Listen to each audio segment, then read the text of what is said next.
Good morning, everybody. This is the Oskar Quentin Show, where I take calls from the general public on TikTok and we talk about politics and related stuff.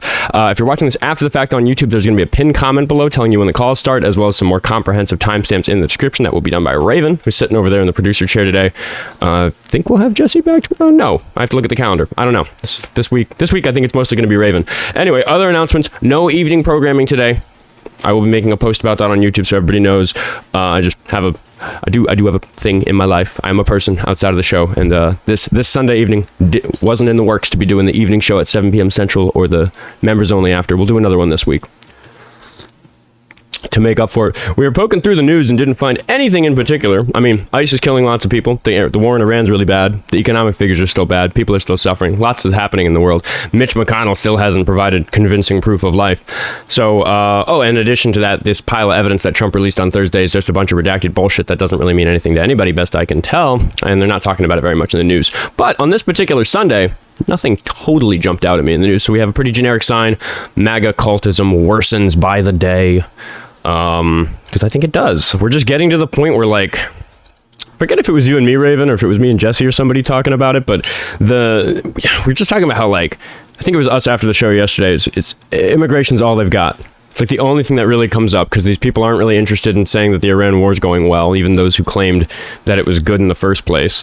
I mean, he's looking worse and worse on the Epstein files constantly. What else is there? What have we been getting lately? Trans issues? Abortion? Abortion's banned as a topic. It's been coming up on the show too much lately. Not banned forever. I don't ban topics forever, but just every now and then I look back at the last 10 episodes and I'm like, a third of my airtime is abortion. Let's just not for a little while. I'm gonna accept my backup account into the corner. There it is. Oh, let's get that terrible audio muted. There we go. If you're not following Oskar Quentin music over here on TikTok, if that's where you're watching the show, make sure you are. I will be doing the show from that account when this account gets banned for something silly. People are liking the new camera. That's good to see. Took me way too long to upgrade a camera. I just buy it nice or buy it twice. I wanted to get an expensive one. Have it last a few years. I don't even think I'm using it to its fullest extent. I need to do some better lighting. I need to adjust some of the settings more. Do we have anybody in the request queue? We do not! I like it when the show hits the ground running. It's always good for the YouTube VOD. Let's see. Did I have anything? I feel like I'm forgetting something. Maybe that's just me today. Like, I was kind of feeling like I was forgetting something before the show started, which I was. We had a couple settings that weren't done yet, and I almost forgot to do the sign. Slept too well.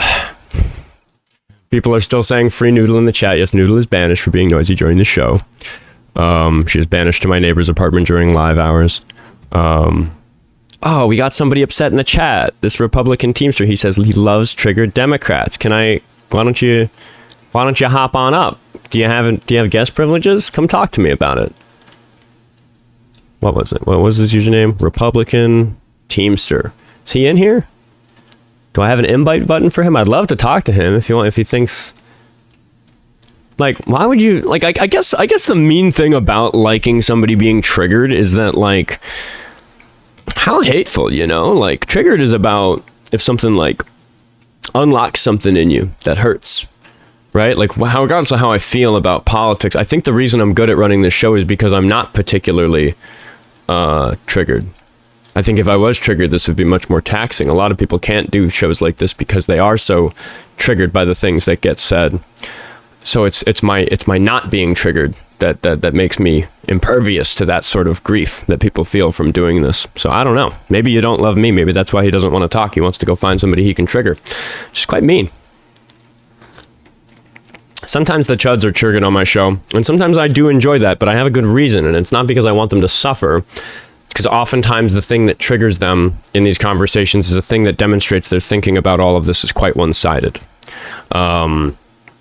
So if you're triggered by my argument, it's like, if that proves my point, I like that. But, like, I don't seek out suffering in the world like that.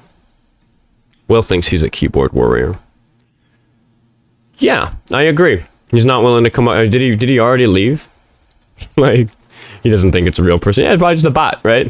sitting here talking to bots because there's no real Trump supporters left. It's getting ridiculous. It's getting out of hand the way that these people defend. I was editing clips and like I'm getting to the point where even I am watching my own clips and thinking like, yeah, I talked to this guy for a half hour.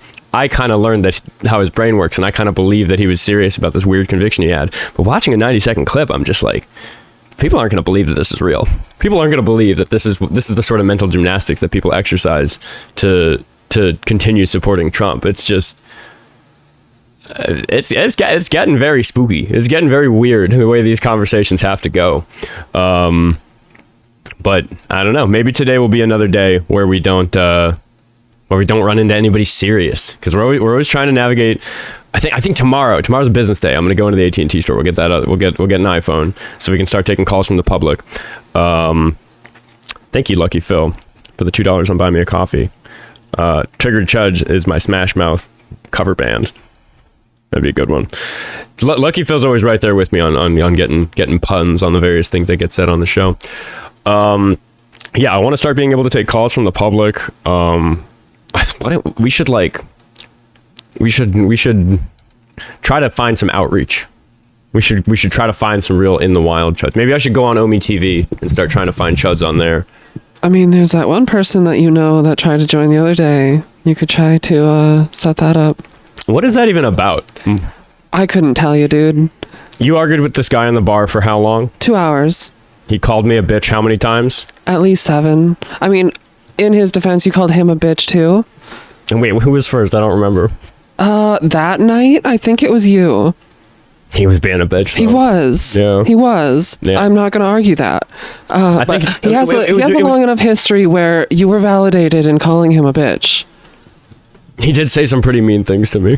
He said some reprehensible things in general, and that's why I wanted him to have him up on the show, because I think you could have a very interesting conversation. Yeah. I don't know. Then he wanted to turn it into like bringing his whole podcast up, and I don't know what that was. Is he just doing it for clout then? It seems like it. I saw when he came up and their sound wasn't working, which was embarrassing for their podcast.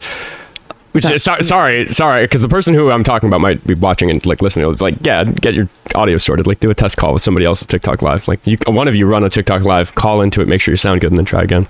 That's the approach there. But like, they had the logo in the background, which just like, like you can call into my show with your podcast name as your username or something. Like, I can't stop people from branding while they're present on the show. I don't care.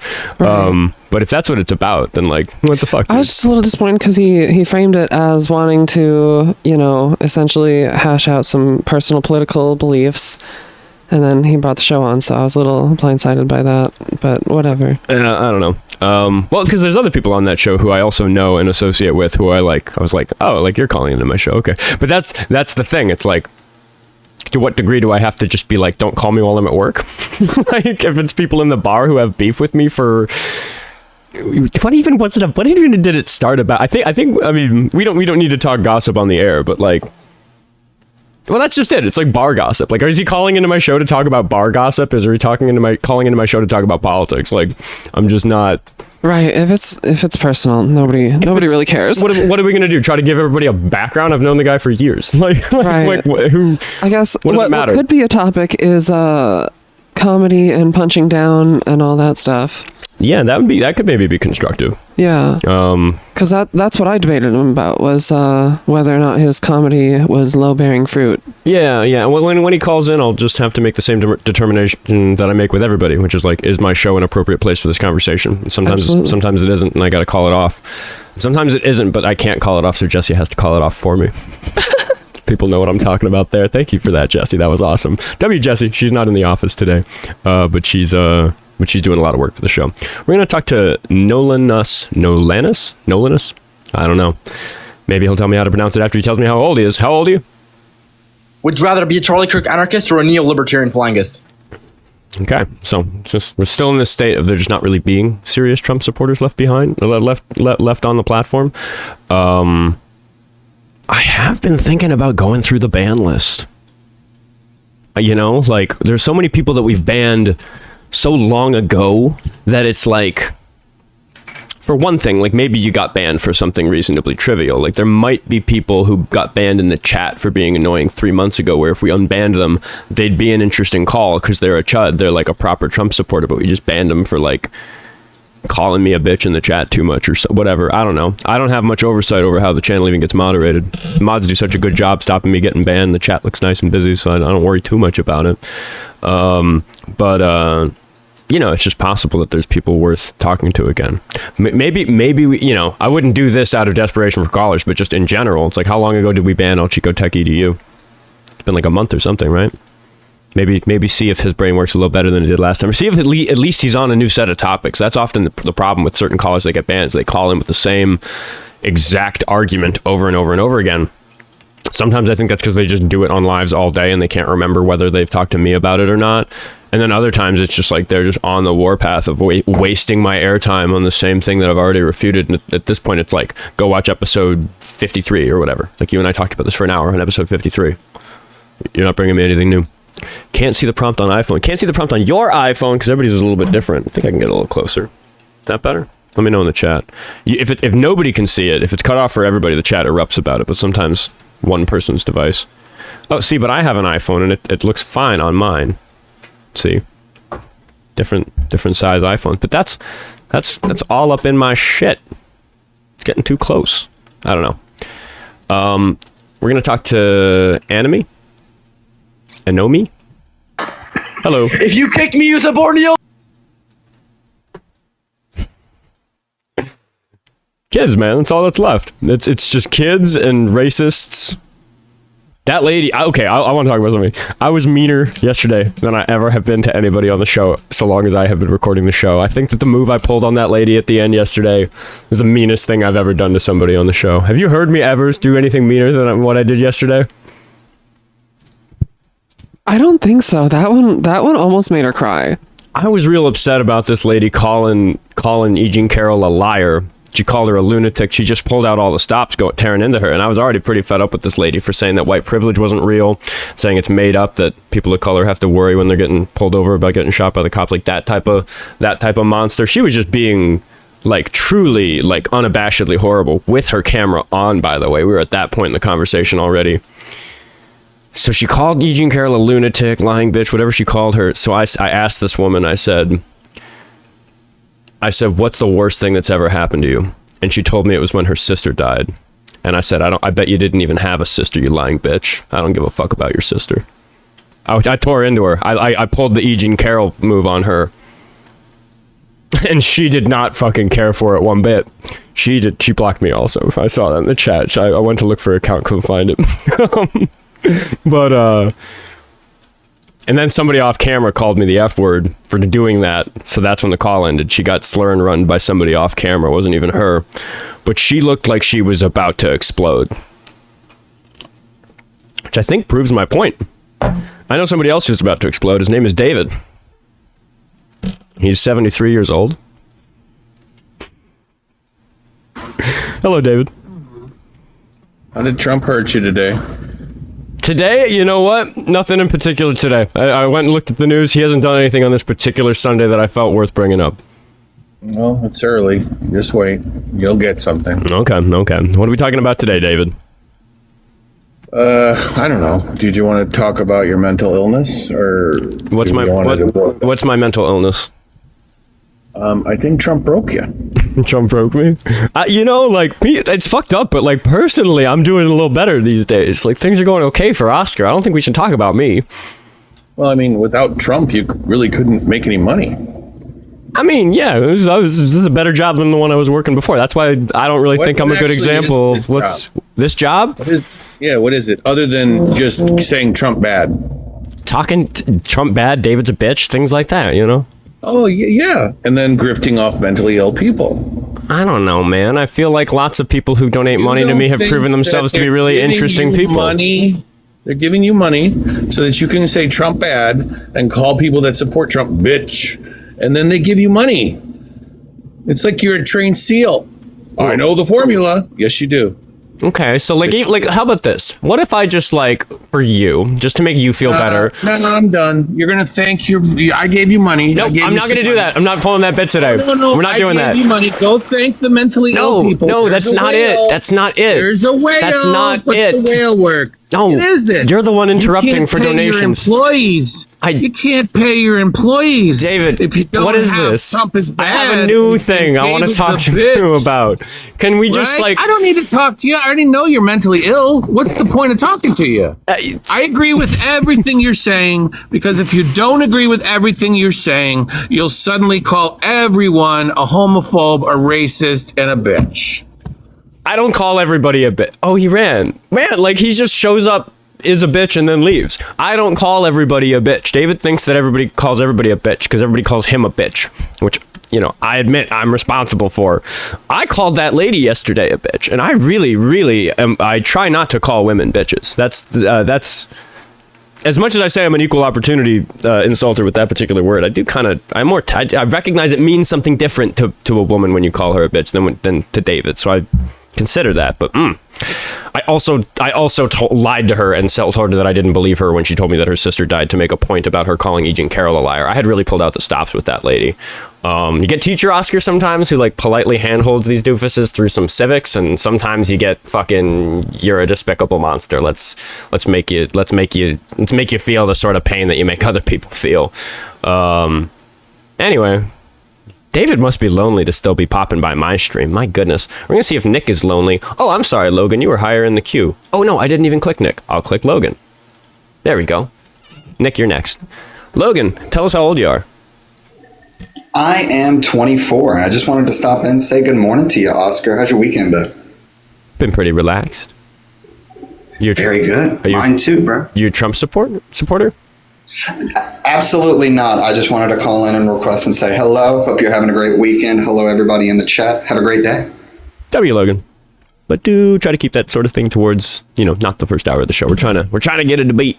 And David's afraid to talk to me. Like I was interested here. We probably do have some David donations rolling in. So Nick, I'll get to you in just a moment, because Kronos sent $2 earlier to say W, Jesse, and Raven. Those are the staff who I am able to pay thanks to all the donations that come in when David is a bitch on my show. Anacaniac sent $10 to say starting a Buy David Some Friends fund. Yeah. And then this jumble of letters sent me 17 DKK, which is like $2 or $3 or something. David is definitely lying about his age. Yeah, he's called in with a few different ages. That's why I just announced a different age. It's pretty clear he's an adult by the timbre of his voice, not the content of what he says. That one guy with the really long name sent $5 to say, I called him Charlie last time, but I want to make sure my sentiment is crystal clear. David is a bitch.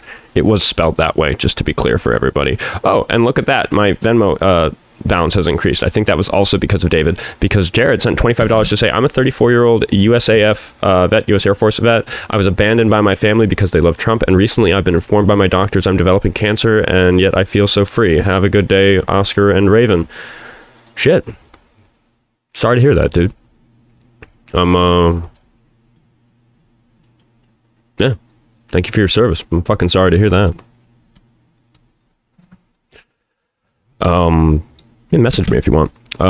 David sent $5 to say, this is not bitch David, this is cool David. Cool David says, I caught David yesterday on another live bitching about capital gains, again with the pocket watching. Yeah, this guy's just jealous. Like, did David gamble all his retirement money away? What happened to David that he's so upset about everybody making money doing their jobs? I don't know. I don't know. All right, I think that's all the donations. We're going to talk to Nick, and we're going to see if we get a good debate. We don't really generally get good debates these days. How old are you? Do you support the libertarian flying exempt, sir? We're going to talk to King E. Hey, how's it going, man? I'm 28 years old. Wow, good start. You like Trump?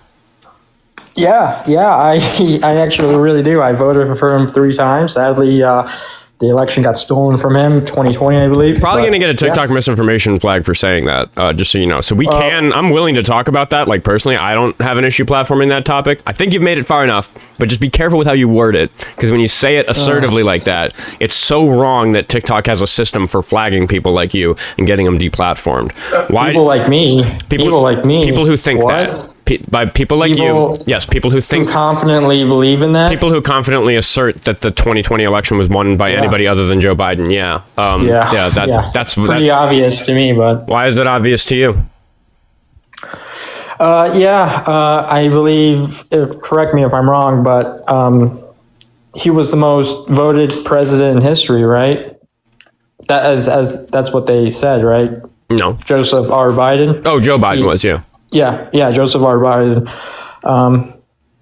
Wow. Yeah, that's just I don't know, coincidental or I think that it was. I think it was a referendum. I think it was a referendum on his first term. There's a lot of unprecedented stuff that he tried to do during his first term. People were pretty worried about that. So we had an unprecedented turnout. Do you think that we could go back to the time where, like, the accolade, most votes ever? How many times do you think that that's been broken? Should we go back and doubt all of those elections? Well, I mean, this election had some fishy eyebrow raising. Just to be clear, you brought up, like, I just want to handle this point by point so we can be technical and clear about why you think this, because we disagree really catastrophically. Sounds to me like we're both willing to have a reasonable conversation. You brought up that he got more votes than ever Biden did in 2020, allegedly, according to you. Yeah. Right. So just that's happened before, right? Like lots of times the president has broken that record. Should we doubt? I know. So instead of records moving, are meant to be broken. I get it. Well, it's not that records are meant to be broken. It's just that as a matter of fact, that happens every few years, every few elections because of the population growing. Again, before we move on to all this other fishy business that you brought up, we can just put that to rest. That's not really important or relevant. No, it is. It is. It adds to the storyline. It is. Do you think that it was a suspiciously good turnout? Suspiciously good turnout? Well, No. It's never a good thing when Biden was in office. That wasn't the question. Wasn't coherent in office. Okay, now you're talking about how coherent it is, but we're here. We're just Obama hold on, stop, pause, alert, Gish galloping alert. We're talking about too many things. The time is one dimensional. I can only cover one at once. We're still on the fact that you think it was suspicious that he got as many votes as he did. Why is that? Yeah, man. Well, we could just move on. Can you just talk about... No. That moving on thing you're trying to do, that's the gish galloping. No. Why can we never... Why are you guys always arguing about the past? You guys can't talk about the present. Sir, excuse me.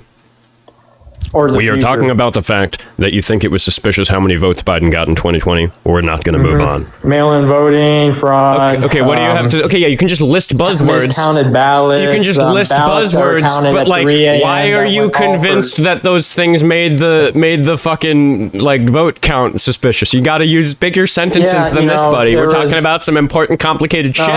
Yeah. Let me tell you a little bit about this, buddy.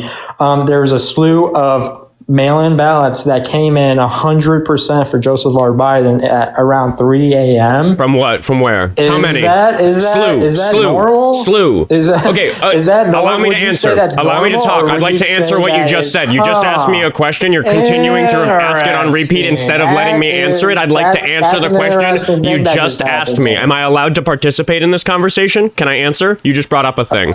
I was asking for that sort of evidence. I have some questions about your evidence. Can I ask some questions? I think, I'll just say this before I ask my questions. I think that Republicans like to do this sort of thing where they'll come up with a technically true statement, because let's just assume for a moment that you're telling the truth, that a slew of votes came in at 3 a.m., 100% for Biden. I would like to know how many that is and from where, because if it's a small number from a very blue place, that makes sense, and it would make sense to me that that's technically true. I think that the Republicans do that sort of thing on purpose. So those are my questions. How many votes? You said a slew. A slew is not a very technical term. I'm trying to be very exact with you. How many was it? Yeah. Do you know? Do you know? Wait, buddy. Here's the new question, because you didn't answer that one. Do you know how many the slew of votes was? It used to be known, but they deleted it off the informational internet. Did you ever? They deleted it off of the informational internet. Did you used to know the number? I used to know. It was in the hundreds of thousands. Yeah. Okay, that sounds like a big deal. They deleted that off the internet. How did you learn it? Please prove that to me. That sounds like a big deal. When it came out, it was like the day after the election. It came out, and then boom, it got silenced, and it got deleted. Who told you? Was this a Facebook post? Who told you this? What do you mean it got deleted?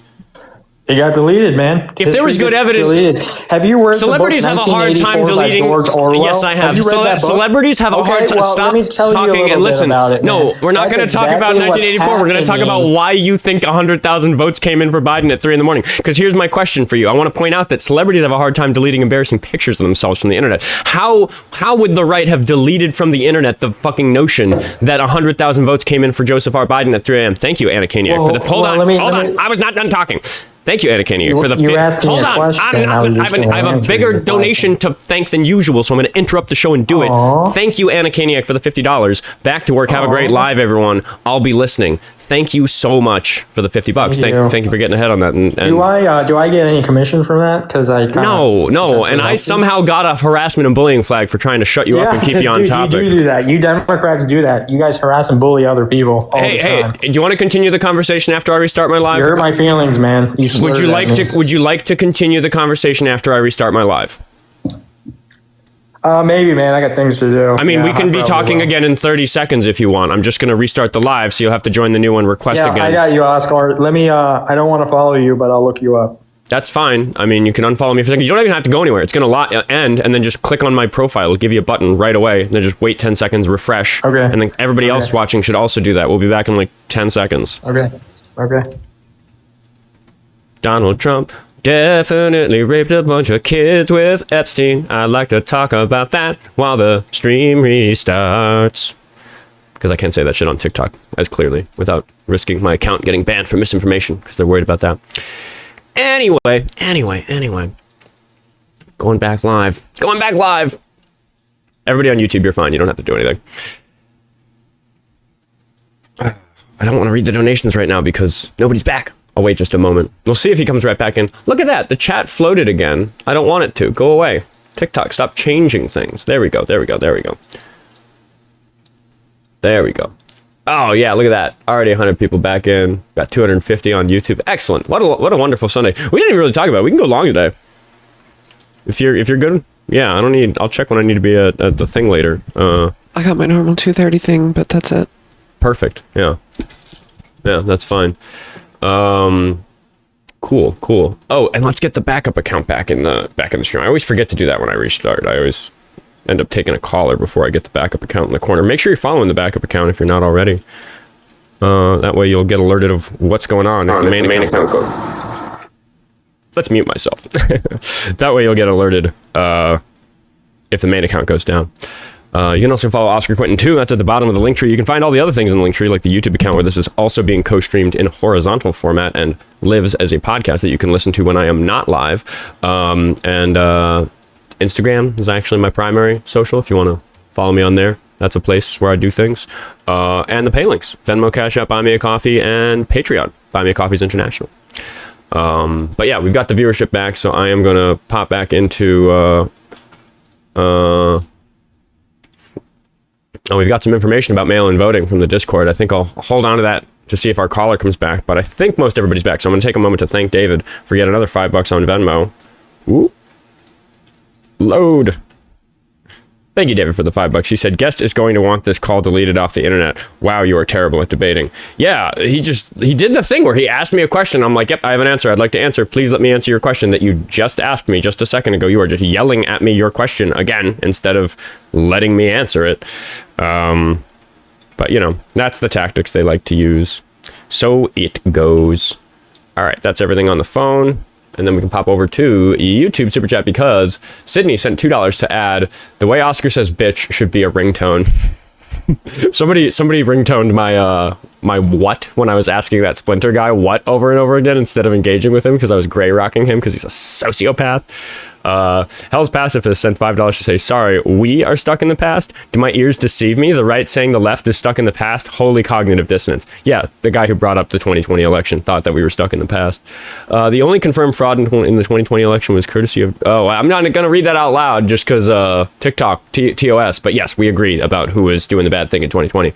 And then Chrono sent $2 to say, favorite Oskar original song right there. Oh yeah, that's a YouTube only thing. I like to talk to the YouTube chat in a way I'm not allowed to on TikTok when I'm between stream resets. So, got to be watching on YouTube to catch that. We're gonna talk to Alice. We're gonna see if Alice is a Trump supporter. How old are you? I'm getting tired, bro. I'm just gonna leave. I'm sorry. Okay, come back another time. We're gonna talk to Satoru Gojo. Aaron is their name. It says at the end of the username. See how old he is, and we'll see if we get a good debate. How old are you? Hi, I'm too young, and I don't like Trump. But I just want to say if you're too young, I'm gonna hit the button the moment I learn that. There is no flexibility on that whatsoever. If you're too young, stay off TikTok Live. And just in general, like, it's not even, like, people say, oh, it's just for TikTok TOS.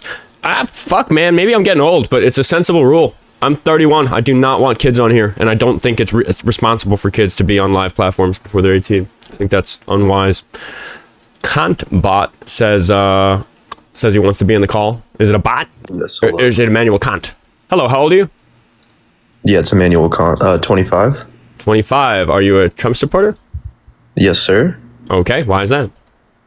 So just to be clear, before I give my reason and my argument, can you demonstrate for the chat that you understand the distinction between descriptive and normative facts? Go ahead.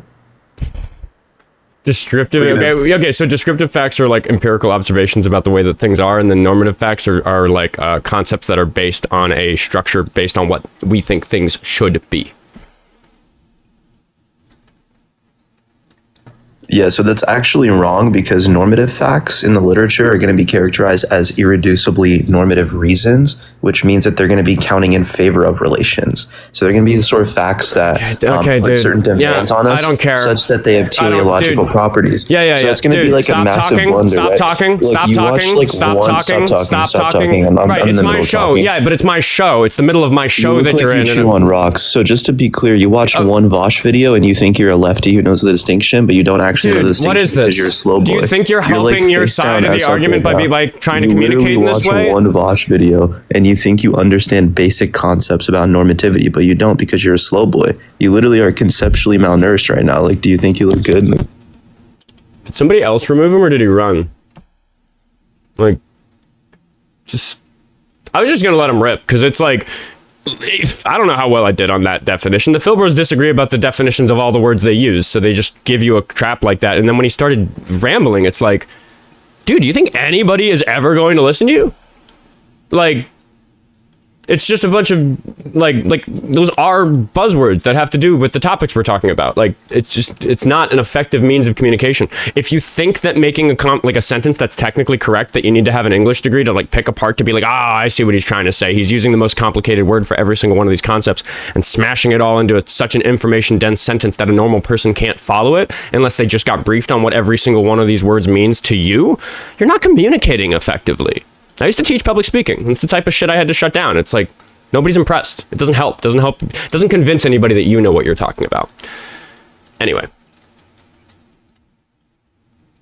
We're gonna talk to Isaac. What up, bro? How old are you? I'm 18, bro. I'm gonna believe you for now.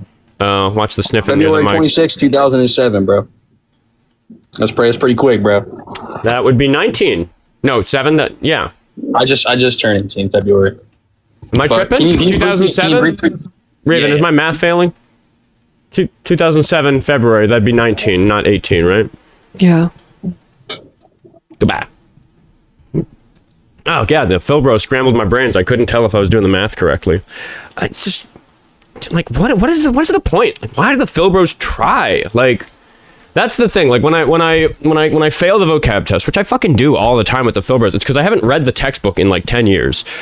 But I am a person who took in all of these principles and understands them. So if you slow down and explain what you mean, which is what I do when people don't understand my vocabulary, we can have a conversation about these things. I just haven't, like, in the few months I've been debating, I've had to, like, go back to the books on a bunch of stuff, and a lot of it's just modern politic talking points that I just need to be aware of all these arguments. So I spend time researching that. So, like, re-educating myself on all the exact labels for all these nuanced philosophical concepts that I understand hasn't been super high on my list. But, like, if you're a good Philbro, just educate me on whatever particular term you're using instead of just completely obstinately yammering. Like, it's not a dick measuring competition. Philbros have conversations the way people play chess. They, like, I was saying, I think I was talking to you or Raven or Jesse about this the other day, where it's like, they think, like, in a game of chess, if you move the piece and then you lift your hand and you go, oh, that's not what I meant. No, in the chess, the moment your hand leaves the piece, it's like set and you lose. And Philbros navigate conversations like that, where it's like, they think you can't, like, if I say something and then they say, oh, the conclusion of that is this, and I go, oh yeah, you know what? That was a bad wording of it. I shouldn't have said that. Let's move the piece back. I meant to move over here. They think that's not allowed in conversation between honest people, and it's just like not a fucking chess game, dude. Like, we're just actually trying to play on the same team and figure all this shit out together. Cordova Labs sent $5 to say that Philbro guy was somehow more of a bitch than David. That guy was like exactly the type of bitch that Splinter is, if you know who I'm talking about. Dingaling guy. That might have been Dingaling guy for all I know. Caller, if this is your life, go touch some grass and make some IRL friends. Yeah, just immediately ad hominem when I like tried to engage with what he brought me. Goblin Bag sent $5 to say Philbros always try to sound smart, but their argument boils down to no, and you dumb. If they could listen, they could hear how bad they sound. Yeah, it's just like you can be right and still be behaving like a doofus when you explain yourself. Because a lot of times the Philbros are right about like random particular things. It's just like you don't need to understand what the terms normative. What even was he? What dichotomy was he creating between normative and what was it? What was the other thing? I don't even remember. Doesn't matter. Lucky Phil said $2 to say I'm a good Phil, bro. Yes, Lucky Phil is cool Phil. We got cool David, cool Phil, and then we got Phil Bros, and we got David the bitch. Tim sent $5 to say Phil bro, obfuscating stupidity behind vocabulary. If I talk big, I look smart. Go ahead. Yeah, it's like, you know, why use small word when big word make me look smart? It's ridiculous. Apparently the Discord has I have been seeing the comments that the Discord has a David is a bitch song for me. I will vet it before I play it on the air. So also I will not play it on the air if it's AI. That's just a rule. But I will look at that later. Are we gonna get any callers on this Sunday? Like that's the thing that keeps happening. Like I've been listening to Dean a lot more lately, and he keeps getting like an hour into the show, and like just not getting like a actually serious caller. I don't think that I don't. Dean's right. Like we got to figure something out if there aren't serious Trump supporters to call in anymore. Because it's been getting harder the bigger my viewership has gotten. Maybe it's just because they're all getting banned or they're all running away, or you know, like I think that people who are serious. Oh, we got Mav. Let's see if Mav is serious. I hope so. I want just someone to tell me what they actually think about Trump, and that's not happening lately. Hello. Hey, how old are you? 18. What year were you born? 2006. I'm 20. Yeah. Yeah, they've got no argument. I mean, I think reasonable people who just still think like, oh yeah, legal immigration is a big problem or whatever, like they don't make it far in a conversation with somebody like me. I think a lot of them have been convinced. A lot of the newbies who make it to the platform just don't end up on many lives. I don't think it's censorship. I think like at the end of the day, TikTok likes making money off of people like me, so like they want the show to be successful. I don't think that they would like not deliver the right people to the show. Lucky Phil said it's Sunday. They're at their mega church receiving their weekly indoctrination. Thank you for the galaxy, Emily. Thanks, Emily, and thanks, Phil. We're gonna talk to Dare, and we're gonna see if he dares to be reasonable on my show. How old are you? Hey, I'm 22. Do you support Trump? No, I'm a liberal. You're so Just looking for Trump supporters. But yeah, I am excited about expanding with the phone number. But I should be able to get the phone in by Tuesday or Wednesday. And then I'm not going to explain it all again, but there's a technical reason to protect the account from getting banned that I'm going to pass the calls through a totally separate phone. But yeah, I'm going to set that up this week so we can have a phone number on the screen for people to call. Lots of chuds over on YouTube claim that they only aren't calling in because of it needing to go on TikTok for it, which I kind of understand. But I don't know. I feel like if you're concerned about TikTok, it's really incongruent that you're a Trump supporter. Like that's the thing that's difficult to square about that for me, which a lot of things about Trump supporters are very, very difficult to square for me. But seriously, you're okay with what Doge did. You're okay with the president that caused that to happen, but you're concerned about giving TikTok your personal information. Dare's back, but I don't think Dare was serious. And they said that they weren't a Trump supporter, so please get out of my queue. Don't want to have to ban you if you're a liberal and you want to watch the show.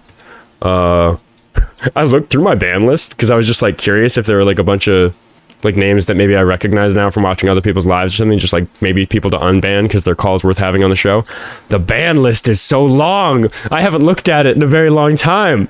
There's like 5,000 people banned or something. It's fucking crazy. Which makes sense. Mostly bots. It's mostly just bots who are spamming the chat. But I feel like bots that spam the chat are not a very big problem. But I mean, I know the mods of the show probably feel differently. I think they're just doing a really, really good job.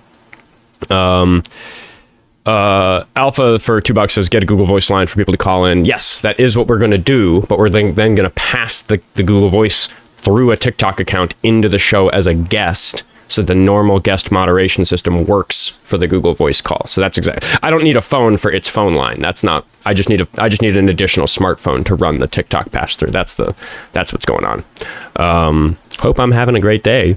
I am having a pretty great day. I woke up kind of early, got some important stuff done, did some editing, got some plans later I'm excited for, which is why the evening program is not happening today. No Sunday evening show. It'll happen some other day this week. Same for the members only stream, some other day this week. But I'll make an announcement about that on the YouTube page later, so people aren't expecting it there. But maybe it's a chill day. Is Aaron 707 going to be chill? We'll see. How old are you? 18. What year were you born? 2007. Birthday hasn't happened this year, yet this year. Okay, I'll believe you for now. You a Trump supporter? I am not, but I have one question about that, like a lot of Trump supporters bring up. Okay. So the reason they always bring up the black people commit more crimes thing, isn't that because in older racism and slave days, we pushed them into like poorer areas and they're still in those poor areas? Yeah, I'll answer your question. That's a contributing factor. There's like some, institutionalized problems that make some of those statistics that way. But in addition to that, the system that prosecutes those crimes is also very racist. So it's hard to look at something like charges or convictions and see statistics that tell you that some particular group is more or less guilty than another group, especially in consideration of the fact that disproportionately many African Americans are exonerated, which, we can't expect that they're catching all of the exonerations, but that's just a demonstration that the system is definitely treating them differently, however you want to analyze that. But yeah, it's just oversimplistic to say like, oh yeah, we can make a comparison between these two groups of people when one of them has been so mistreated by our country that for half of its history they were enslaved, and then for the second half people have been racist against them, and there've been all these other measures demonstrating we're treating them unfairly. So it's like, how can you measure that correcting for all else? It's very, very difficult. So when you hear a simplistic measure like that, it's probably not one that takes into consideration everything that should be taken into consideration, and it's racists who will just refuse to look any further than that. They're gonna pretend it's not nuanced. Galactic Bruv. Maybe he's a Phil Bruv. I hope not. I don't want to talk to more Phil Bros today. Hopefully he's just a Trump supporter who wants to talk it out. How old are you? They always said that Charlie Kirk was... Nope. Just kids. Just kids on this Sunday. Do you guys think women belong in the washroom with men? What does it matter? The washroom, who cares, right? The room where you wash your hands. I like it when restaurants, like when new construction, thank you for the Viking hammer. I like it when like restaurants will have like a shared set of sinks for everybody and then just individual bathrooms with toilets that are unisex. That's the best solution. But I think, the solution can't be to rebuild your building. So we have to figure out good policy for existing infrastructure. What a chill day. All the cult members are at church. I wanted to go long, but I'm not going to go long if we can't get any callers. Or maybe I should go long because we can't get any callers. Why can't the solution be to rebuild your building? These aren't serious comments. That's just too expensive. Who's going to pay for it? Can't expect everybody to do that. That's silly. Definitely at church. Cult members are hungover. Invite Kari up. What's Kari saying in the chat? Where's Kari? There. Oh yeah. Do I want to? Yeah, but he sounds like he just wants to argue trans issues, which is fine. But I feel like trans issues are just such a distractional way from, like, if somebody supports Trump because of trans issues, it's like, that's important. Trans issues are important. It's important that there's a fucking genocide against them a-brewing. That is a topic that deserves our attention completely. But the fact that it is the only thing that gets our attention sometimes, or that there's this small list of wedge issues that just distract away from the fact that, like, every single one of the conversations can just be replaced with, if you exercised this level of scrutiny about your politicians equally between Democrats and Republicans, you would not want Trump in office, because if Biden did any of this shit, you wouldn't be okay with it. Full stop. Never mind the issues. Like any discussion outside of that almost just feels like it feels like their attempts to distract away from the important stuff are succeeding. It's just that the guys just, for so many reasons, like, why are we zooming in on any individual one of them when there's just so many good reasons that he shouldn't be a politician at all? The Purple Gorilla. Let's see if he can be taken seriously. Hello, how old are you? Whatever that was, I didn't like it in my ears. We're going to talk to TBD. Is it going to be a good call? To be determined. Hey, how's it going? Good. How old are you? Doing all right. How old are you? 38. 38. 38. Are you a Trump supporter? I am. Why is that? Because he's the president. I don't think that you should support the president no matter what. That's bullshit. You're not American? Well, I just think that what's the president's job, do you think? How would you not support the president? Well, if they're not doing their job, I would not support the individual who's You just said that you shouldn't support the president just because of the president. That's crazy. Yeah, I don't think that's crazy. I'd like to discuss that with you. I think that's a good topic for us to try to cover. Why would you not support the president? Because if the president to fail? Well, it's that if the president's trying to do things like violate the Constitution, yeah, I want them to fail at violating the Constitution. I want Trump. Well, there's a process for that. It's called impeachment. Are you saying that we need to impeach the president? I'm sorry. You're jumping a little quick. Like you're kind of. I'm not jumping quick. Have you I said that you don't support the president? You're really like stepping on my toes in the conversation, and I'm just trying to be chill. What? No, I mean, if he's breaking the law, then what? Are you saying that we should impeach him? I think that he should be impeached. I think separately we have this other problem, well, it's related, that the Republicans in Congress are loyal to the president instead of loyal to the Constitution, which is the same problem extended over to another branch, which is why the problem is so severe. We have two branches of the government that are behaving treasonously. That's the issue at hand. So you're saying both the Congress and the president are treasonous? Mm-hmm. Yeah, well, it sounds like you want to revolt against the United States. I'm just saying that what they're doing is... Are you a rebel? No, I don't. I think that those sorts of solutions to this problem are really dangerous for society, and I don't want that to happen. Are you trying to go against the United States? I'm trying to go for the United States, which according to the Constitution is against Trump and against most of the Republicans in Congress. The Congress, you're saying that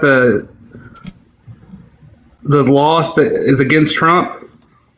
Yeah. The Constitution says, we shouldn't support Trump? The Constitution says what the president's allowed to do, and then Trump is breaking those rules, which is why I don't support him.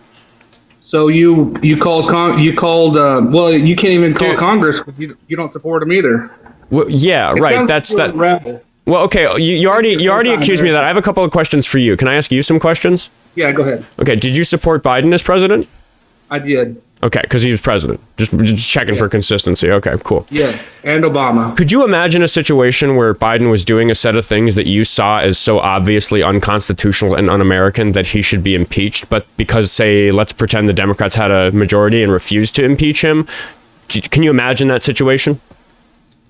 Did you call your congressman and ask him to impeach Trump? No, I have done that sort of thing. I'm asking, but that's not an answer to my question. I'm asking. That's my answer. That's what I would do. If I felt that way, I'd call him and ask him to impeach him. Okay. Sounds to me like in that situation, you wouldn't be supporting the president, and I could make the same accusations that you're trying. That it sounds like you'd be a rebel. You're trying to get you get what I'm saying? Like, I'm sitting here saying that that's the state of affairs. You're telling me what you would do if you thought that was the state of affairs. I didn't. Yes, I didn't actually ask yet what you thought you should do. I just asked if you could imagine thinking. Stop stepping on my toes, dude. I'm trying to explain what's going on in this conversation. I didn't ask you what you do. Stop talking and listen. Use your ears, not your mouth. You don't have to tell me what to do.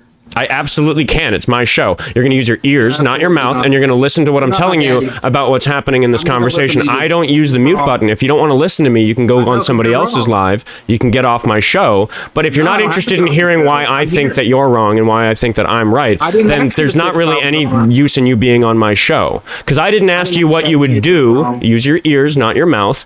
I didn't ask you what you would do if you thought that about Biden. Sir, you can talk. I'm going to kick you. Why are you on my show? What is this? Because you're wrong. Well, you're wrong. You're anti-American. If you're not going to talk, you're going to get a permaban for being a waste of time on my show. Oh my gosh, I'm so afraid. Yeah. Please don't. Goodbye. Don't take my birthday away. Oh my gosh. Yeah. So I mean, again, like if I didn't ask him what he would do if he thought Biden was doing that. I just asked if he could imagine thinking that. Sounds like he could, because he offered what he would do in that case, and he was calling me a rebel for asserting that that's the case with Trump. So I was going to ask, are you then a rebel for acknowledging that you could imagine feeling that way about Biden in our hypothetical? Are you a rebel? But he's just not willing to engage. So he knows he's wrong. He knows, like, it's not genuine. It's not serious. I already have the purple gorilla up, right? Wasn't he a troll or something? Was it? Just for background noise? Oh, yeah, okay. If you weren't a troll, that's fine. I'm going to restart the stream again, though, because I got another harassment and bullying flag, and I think it was just for being bossy. I think it was for use your ears, not your mouth. I don't know. If they don't like assertive teacher, Oscar, I wouldn't be that aggressive with students, but I don't think I'd say that to a student. Use your ears, not your mouth. I only use that on adults. We are going to restart, though.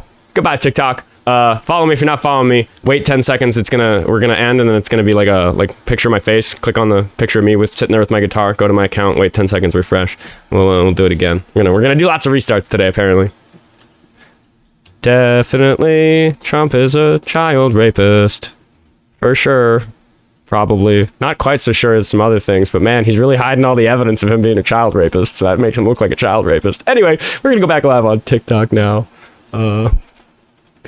And then when I go back live, it punches out the chat again. I don't want that. That's okay. All right, back live again. Are we going to have good numbers today? We'll see. We'll see. Because it's not so dramatic as when the show was having tech issues the other day and I had to be offline for like 3 minutes. Like, mostly people jump right back in.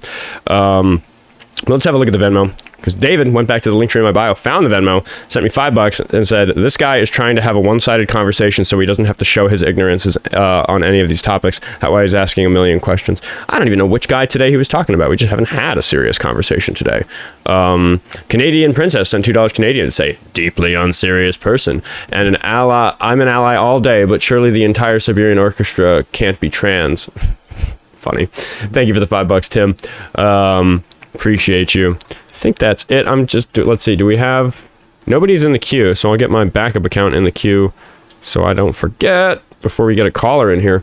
I have to assume that one dono was about King E, that one person that could not just stay on one topic to save his life. Oh, yeah.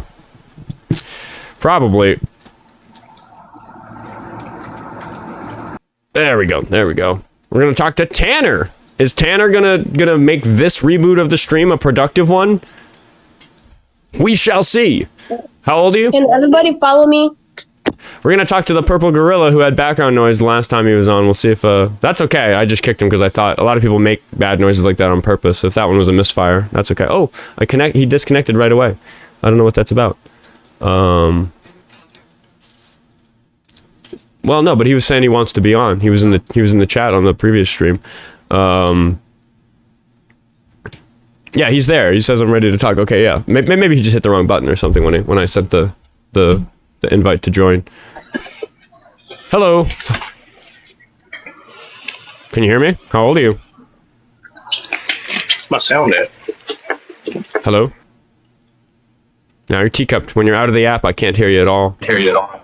Oh, maybe you had a Bluetooth on. Big echo. You got to turn Bluetooth off. Hello?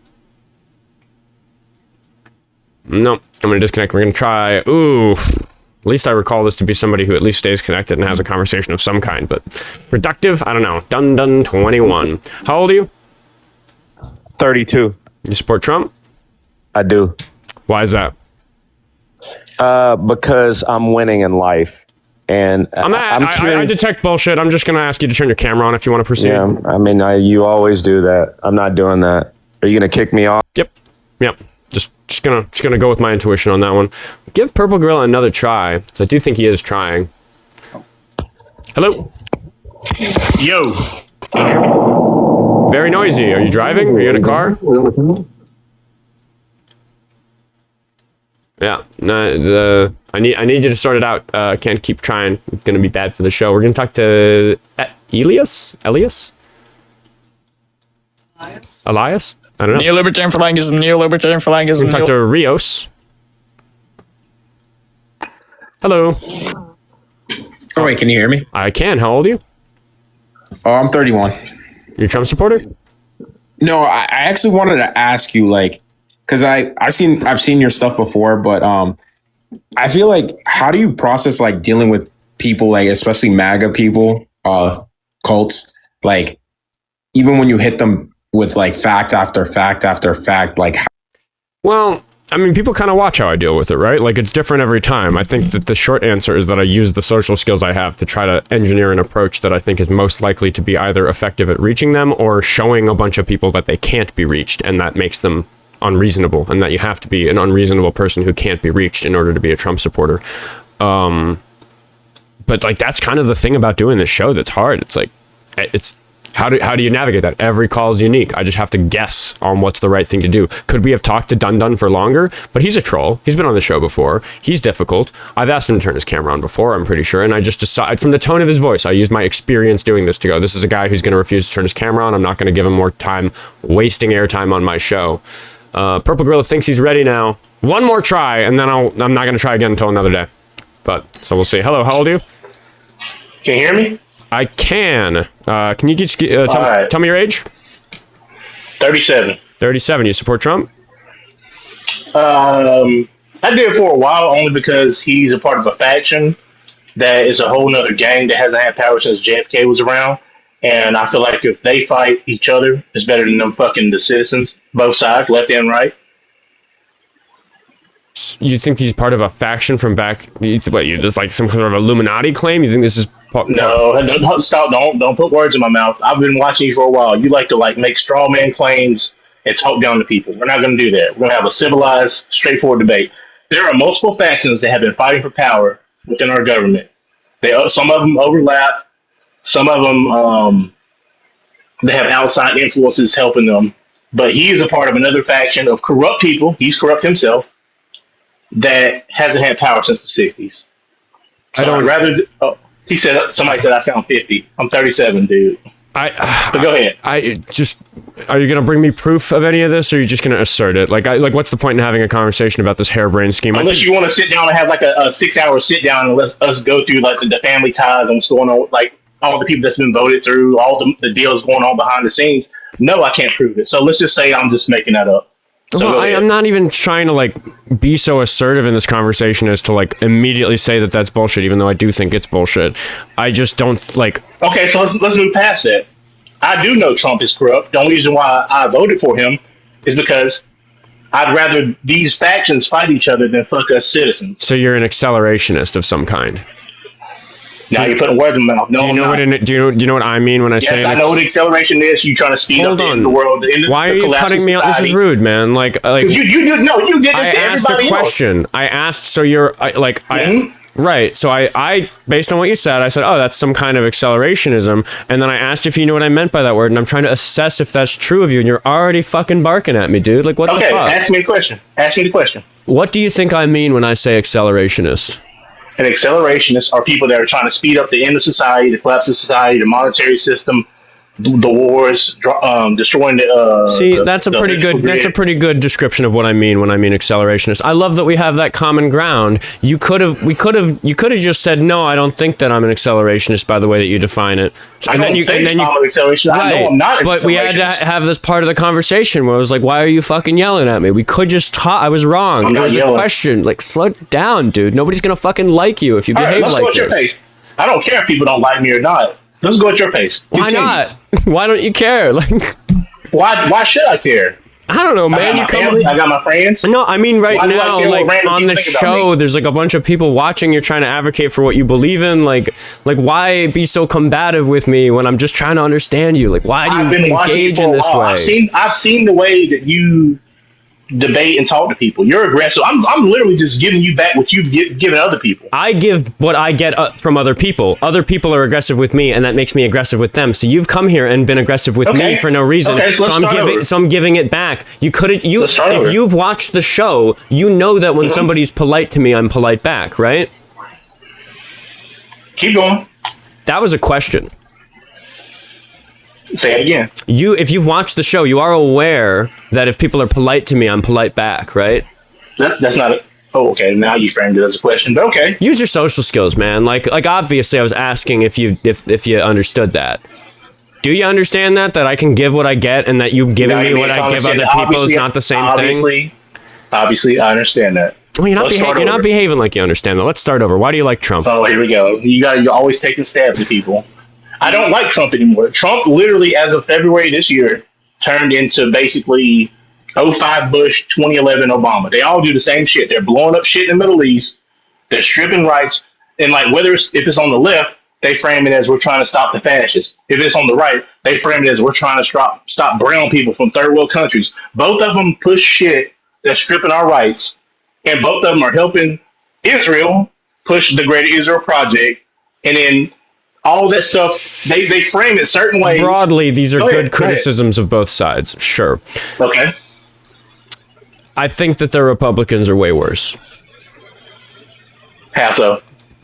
Well, there's all that like abroad stuff that's really problematic that I really hope we get to address. Like we the people get to have more say. I think a lot of people don't pay attention to foreign politics, which is why our Republicans have been able to get away with such evil. I think a world in which people are involved in their politics in such a way that we can stop the people we elect from fucking bombing Gaza or supporting the bombing of Gaza or whatever other horrible things we're doing with our military abroad and with our money abroad.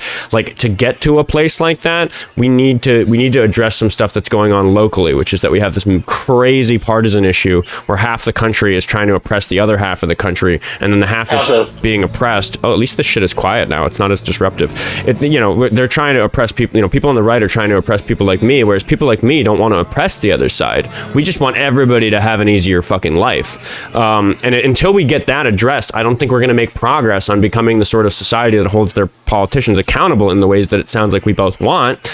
And I think that if the Republicans maintain control of the legislative branch after the midterms, they're going to use that power, the power that's given by having two branches of the government, the executive one and the legislative one. I think they're going to use that power to put people like me in jail, so we can't get any. Why would they put you in jail? Because I was about to say it's because I think that people like me pose a real threat to what they're trying to do, which I just described.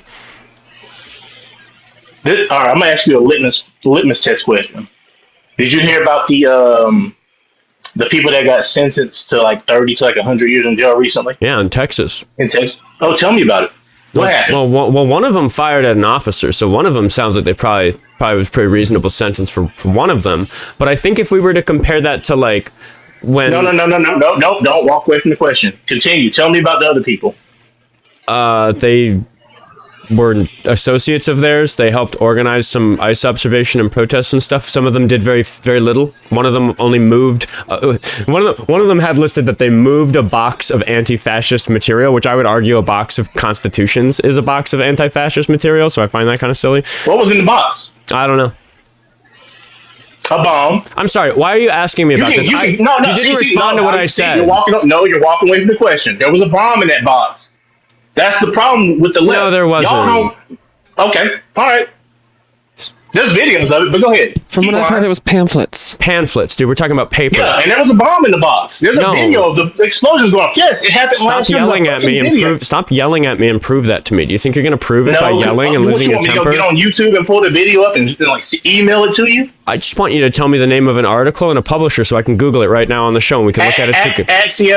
Axios posted about it. New York Post posted about it. Wait, MSNBC posted about it. Slow down. I didn't ask you to list news networks. I asked for an article name and the publisher so we can look at it together. You really think I have that on hand right now? You're calling in. I just know where I read it. This sounds very important. I think if you're going around calling into people's shows to say that this person. And this is the problem. This is the problem. If this was right wingers that did it, like the Boogaloo Boys and the fucking what's the other people called? Dude, if it was right wingers, I would be just as pissed. Excuse me. Somebody said I fell for buddy, propaganda. Friendo, comprendo. Trying to look it up so we can talk about it. Can we talk about it after we look at it? Like, can we look it up? Which one? Which publisher? I just told you, Axios, MSNBC. One of them. Yes. What do I search? Help me Google it. Here, we're gonna Google it together. We're gonna. Oh yeah, it was in 2025. Just type in the Texas. What was it? The I don't even know what it's called. Axios, the Texas. There was multiple attacks on multiple places. What am I typing? Dude, slow down. What do I type into Google to find? I'm trying to think. ICE facility attack. ICE facility shooting. Am I starting a new search? Are you being like willfully obtuse right now, or are you trying to fuck with me? Clean slate. What is the Google search term? Start at the beginning. Here, I'll give you a caller has sugar in his tank. Okay, these people are fucking morons. Eyes up here, buddy. Oh, here we go. Why are you being condescending? Did you grow up with no dad? Why are you acting like a catty female right now? Just tell me what to Google, man. What the fuck? I'll give you an easy one. Texas ICE sniper. Type in Texas ICE sniper. I bet you don't know about that. Nobody talked about it. Yeah. Okay. What are we're trying to? The claim was that somebody was moving a box of pamphlets, but it was actually a bomb. Is that what we're looking up? Well, my bad. That was at the other one. This is a different one. No. So let's go back. Okay. Let's go back. Go back. What is the search term? Texas. I don't know if there's a name for the facility. There's tons of them down there in Texas. Dude. FBI. What do Austin. I Google? That was a different one. Who told you about this stuff? Like, what is it? I'll read left-wing news. I read left-wing and right-wing news. What are you talking about? I just you can't even tell me what to Google to find your claim. Like, what the claim is that this guy who got 30 years was this not happened a year ago. I literally read the news claim nonstop, left and right. Stop. Show my audience that you're paying attention. What is the claim that you're trying to prove to me right now?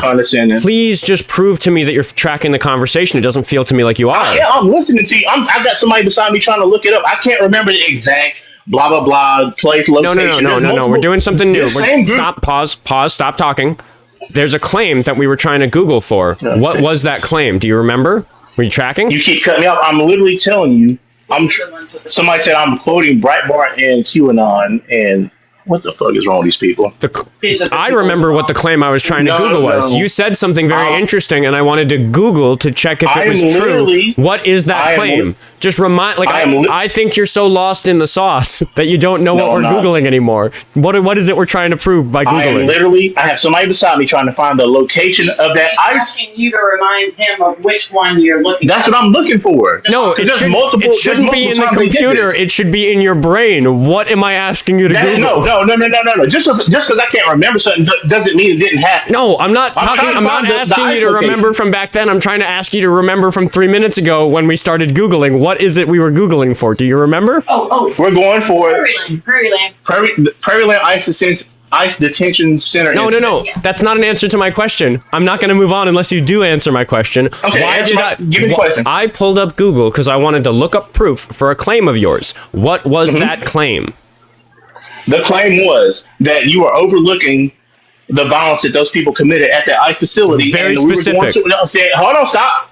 And we were going towards what was in a box. You said pamphlets. Yes. And Constitution. There was, but there was a bomb in the box. And I'm trying to find the location because those people attacked multiple ICE locations. The bomb. I want to read the bomb. That was ding. You got it. The bomb. What do I search to find out about the bomb? Grow up, bro. Don't be condescending. We can have a conversation about the ding. Oh, use your brain. All this bullshit. Talk to me. We're adults. Don't do that. Are you behaving like an adult? Prairieland. 2025 Prairieland ICE Detention Center incident. 2025 Prairieland ICE Detention Center incident. Okay. Yeah, the leader, the shooter got 100 years. We were talking about that, but I was talking about the guy who got 30 years for moving a box of pamphlets. Which of these do you want me to click? I just told you there was a bomb in the box. There's a video of the bomb going off. And then people, and the people that do admit it, the people that do admit it say, "Oh, it was just fireworks because it was around 4th of July." Which one do I click?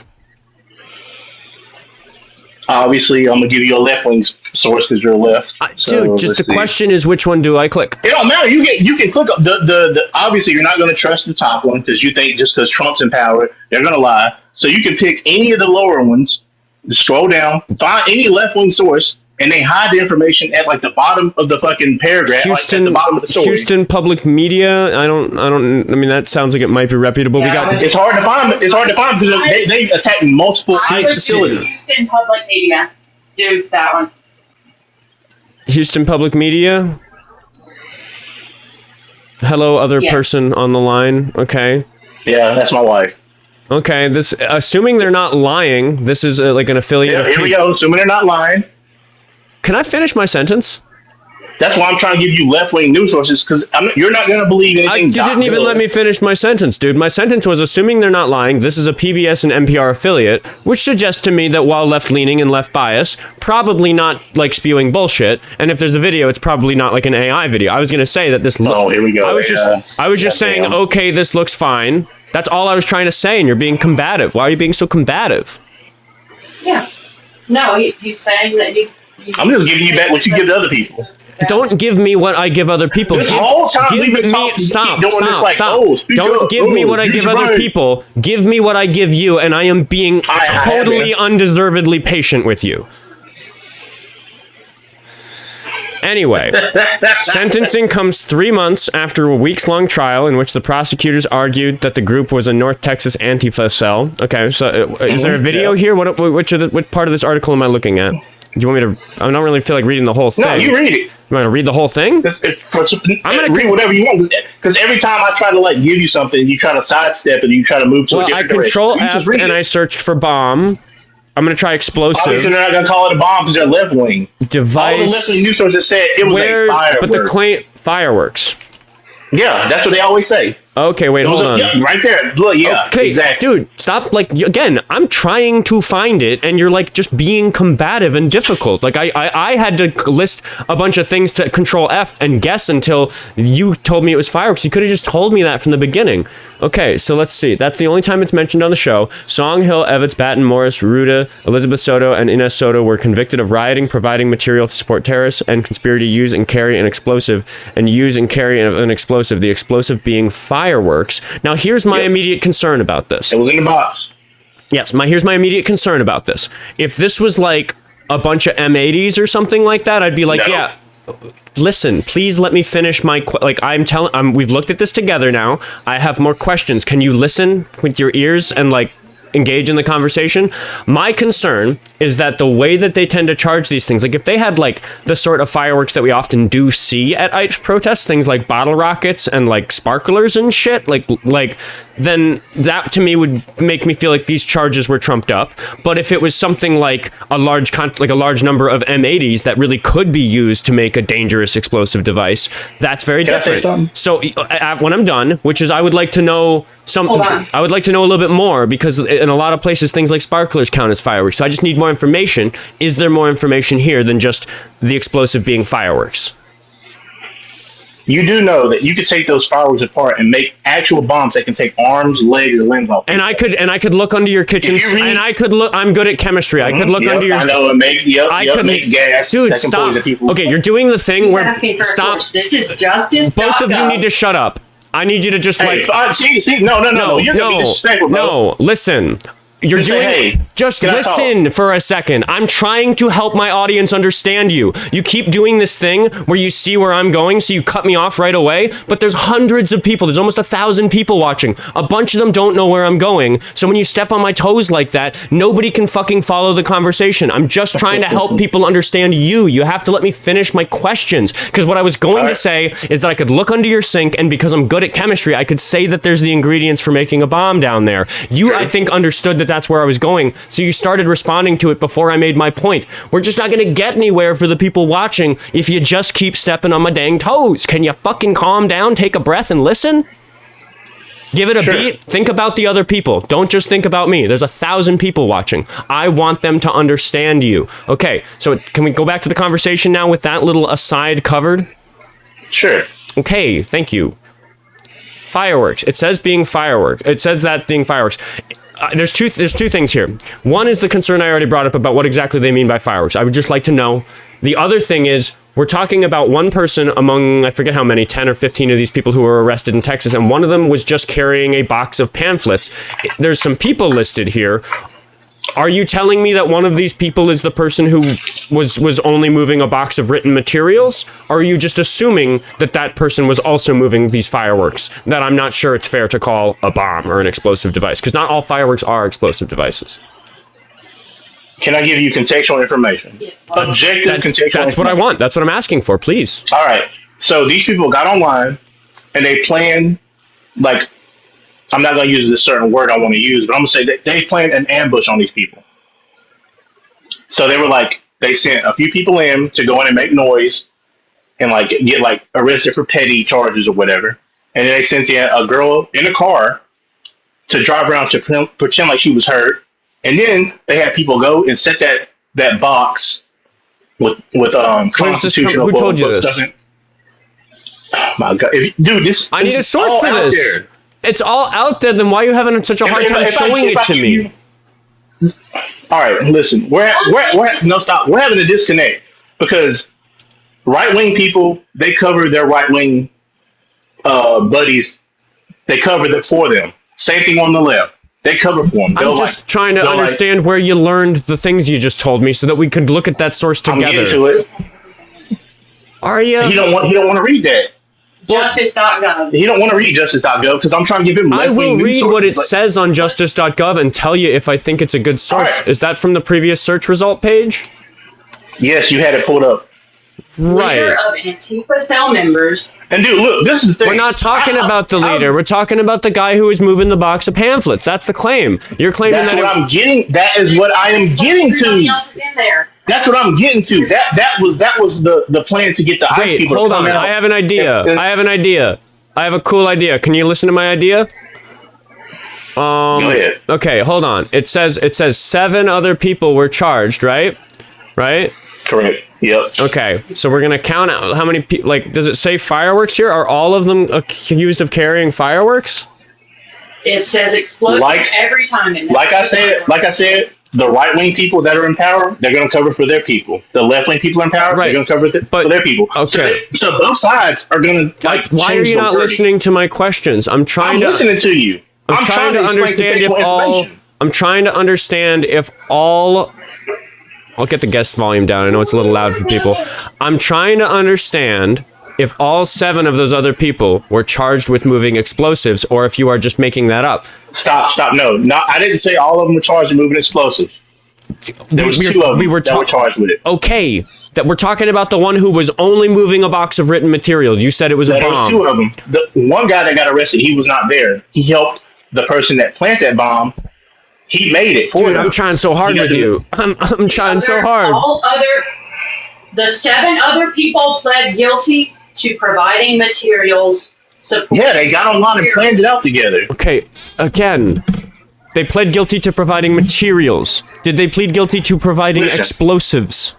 Listen, if me and you go rob a bank, you never get out the car. You don't have a weapon. I'm not saying they weren't involved. We're not even there yet. The specific claim, like the thing that people are really concerned about is that a person got a 30-year sentence just for moving a box of written materials. We could talk about the other things that these other people did. We can investigate whether it's reasonable to call these fireworks explosives. So please listen. Please let the audience understand what my concerns are so they can watch you try to answer to them. It's so much better for them understanding you. Just please take a deep breath. When I'm talking, use it as an opportunity to take a couple of deep breaths. And I know I'm kind of kid gloving you, but I genuinely mean that, buddy. Just like, listen to what I'm trying to get you to say so that when you go to say it, you actually answer to what my concerns are, because I really just want to make sure that somebody didn't get 30 years in prison for moving a box of written materials. Because if that's the case, I really need to see what those written materials said for me to. Wording. That's not a box of written materials. There was a bond. I'm being very, very, very clear about what I'm asking for you to show me. And I just feel like you're being combative because I really need to know what materials say on them if somebody gets 30 years for moving them. If it was a box of pamphlets explaining how to make explosives, that might be reasonable. I can get behind that. You're making a straw man out of what I'm talking about. I'm just trying to understand if you are telling me the truth when you tell me that it is not true that somebody got 30 years for moving a box of papers. That's your claim, that didn't happen, that they were moving a bomb or moving explosives or moving fireworks. And I'm just not seeing evidence of that. Do we know what the charges for all 7 of these people were? It sounds like it was being read out as materials earlier, but again, what were those materials?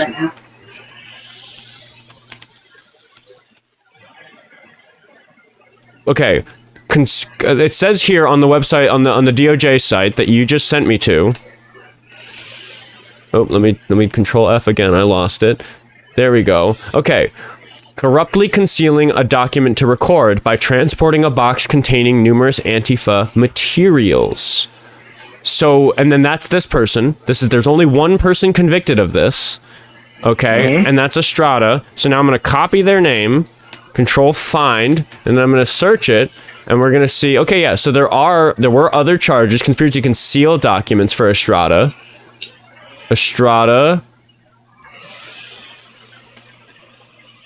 Let's see. At the beginning of corruptly concealing a document to record. Yeah. So here, these are on the screen. Anti-law enforcement, anti-government, anti-immigration enforcement documents, propaganda. Speak lower because they can hear you in this comment. Well, no, she's kind of far from the mic. She should speak up. But again, I'm looking at the charges for this particular person, Estrada. And I'm not seeing anything right here. I just cycled through the control F. I looked at every time their name is mentioned on this page on justice.gov, which if they are just going to list the things he's accused of, I actually do trust as a source for that. I think one thing that people don't understand about the way that somebody like me looks at sources is that not all sources are good for the same thing. But if we want to know what the Justice Department is accusing him of, the Justice Department website's a perfectly good primary source for that particular claim. So on screen right now is everything that this website says about what Estrada did. Where does it say here that he moved explosives? I want you to go back to, I think it was the Axios article. Answer the question. I'm literally trying to. I think it was the Axios article on how the bushes outside of the ICE facility got set on fire. Okay, hold on. One of my experts is here. No, Law of the Wild is a lawyer, so he's going to help me a little bit. The guy that got 30 years Hold on. was moving documents. Hello, Law of the Wild. Hey, so I took a look at the sentencing and the indictment there. He didn't plead guilty, first off. He was found guilty at trial. And his convictions were for corruptly concealing a document or record and conspiracy to conceal documents or objects. And the objects that were alleged were political pamphlets, magazines, artwork, poetry, and materials the prosecution characterized as insurrection planning, anti-government, anti-law enforcement, and anti-immigration enforcement propaganda. Thank you, Law. It seems like my assessment of what I was reading on the DOJ website on justice.gov was accurate. So again, caller, if we go back to the original claim that I asserted that somebody was in jail for 30 years, in prison for 30 years for just moving some documents, and you asserted that that wasn't the case. Do you accept that that is the case, that somebody is going to prison? You didn't know if there's a box. You could put a bomb in it and a bunch of paper in it at the same time. Dude, the claim is that he went to prison for moving a bomb, and he didn't. Well, here's the kicker, too. He didn't actually touch the box. He was convicted for telling other people to move the boxes. Yeah, there we go. Right. Was Estrada the guy that wasn't on location? I need you to listen to me. I'm not going to let you out of this. You have to admit that you were wrong. I'm not trying to get out of it. If you don't admit that you were wrong, there's no point in me having a conversation. I'm not trying to get out of it. I'm not. Did you not let law of whatever homeboy? Did you hear like the vague terms he used at the end? This is what happens. He said that the prosecution left-wing news sources cover their left-wing buddies, and right-wing news sources cover their we're not right-wing even buddies. like that's why the right-wingers think January 6th wasn't a big deal, and that's why left-wingers think Antifa and communists attacking ICE centers is not a big deal. But dude, like what they moved, the materials that they moved were, I like the way that Law of the Wild phrased it. He said that they were characterized by the prosecution as right, because again, when they characterize fireworks as an explosive device, I need to know what kind of fireworks they are, because if it's sparklers, that bullshit. If they're M80s, that's reasonable. I'll just say there's absolutely nothing in here in the charging document about there being explosives in these boxes. These were plans. Yep. You can assert that, but what it says on the sources that we can find, and the sources that my Discord is finding, because I have actually, there's probably like a dozen people trying to find all this for you right now, and they're saying the same thing in my Discord, that it's like, these are magazines. These are like, when the government calls something anti-fascist, like the Constitution is an anti-fascist document. You understand that, right? Obviously. Right. So by the description given by the courts, this could have been a box of fucking constitutions. If you're a fucking box of fucking spoons. Right. I'm saying that no, it couldn't be a box of spoons because it says that it's documents. I'm saying that the Constitution fits the definition of anti-fascist document. You are just making this leap to assume that this person was doing this bad thing. It was shown to a jury, and they said this is insurrection material. It was plans to commit a terrorist Is my show... A lot of people, I was accused today by a previous caller of being an insurrectionist. Should I go to jail?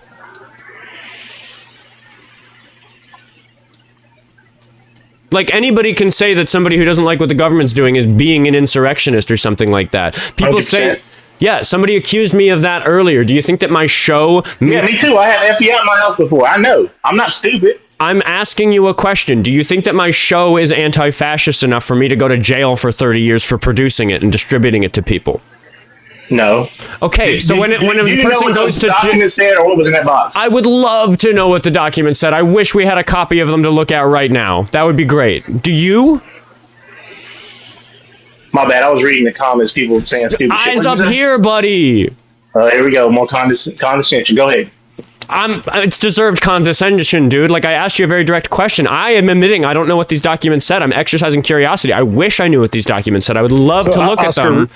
Oscar, real quick, the content of the documents wasn't at issue because the charge was that he was... Excuse me, ma'am. My expert is talking. Please wait your turn. Law of the Wild, please start over. Chill out. Yeah, so under the 512, USC 512, the charge was not that the content of the documents was at issue. It's that he directed somebody to move and relocate them, and they said that was an obstruction of the investigation. So the content of the documents wasn't at issue, but it will be an issue on appeal. There's a fucking bomb in there. Simply because they would have to prove that those documents had some sort of investigatory value to the investigation, not just that they merely were anti-government, anti-immigration enforcement documents. Okay, so that's my whole problem here is that the caller, the purple gorilla, you seem really confident that the content of these documents. Again, you're doing the thing where you step on my toes instead of letting me ask my actual question. Can you slow down? Once again, I'm interrupting the show to try to assist you in doing a better job getting your point across to my audience. Do we need to keep stopping the show to do this, or can you listen? Go ahead, bro. You are asserting that the content of these documents, thank you, Law of the Wild, for popping by. The content of these documents is such that this sentence makes sense. I am saying that my concern is that have not been convinced that this is a reasonable sentence for what this person did.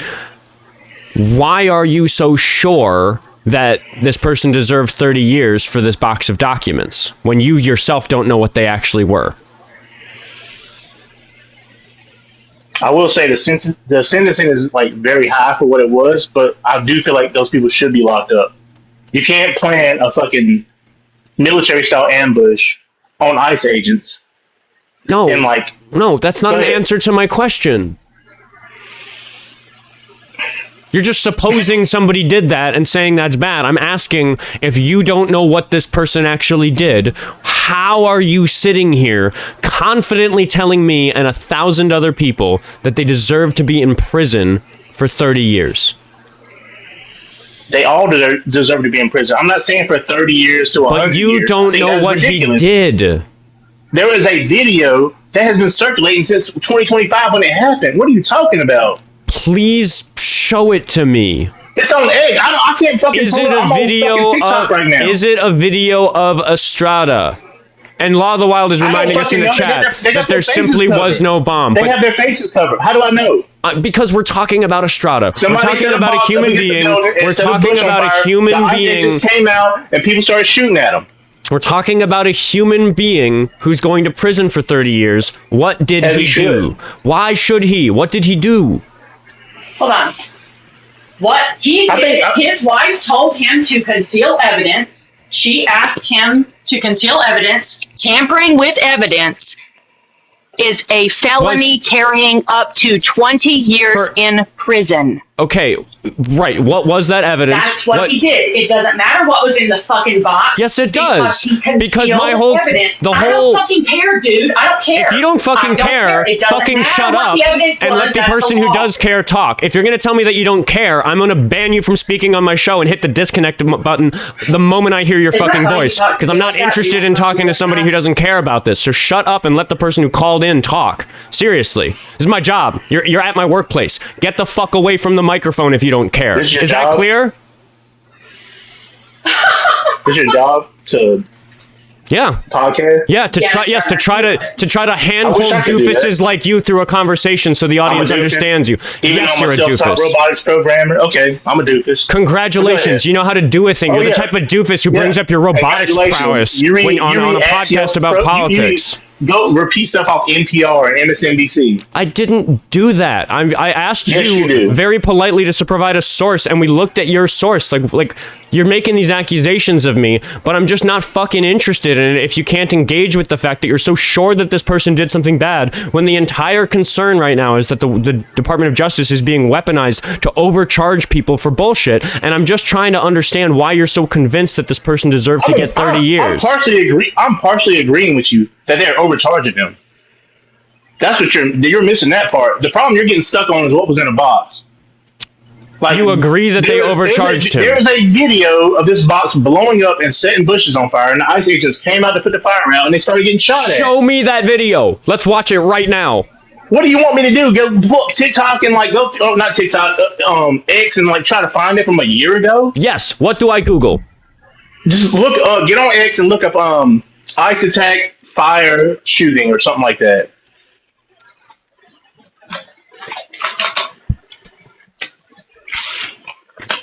Okay, what do I click?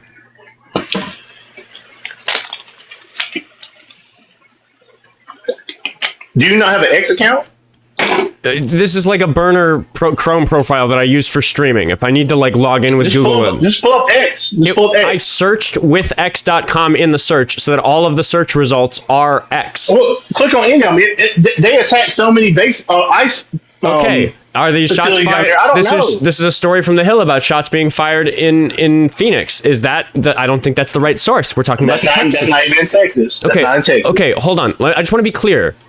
If you care about this stuff, you should know how to find the video you claim is your reason for believing all of this. Just because I can't find something from a year ago doesn't mean it didn't fucking happen. You're conflating these two. But it could have been AI. It could have been an out of context Facebook post. It could have been anything. I don't know, dude. I'm just trying to look at it.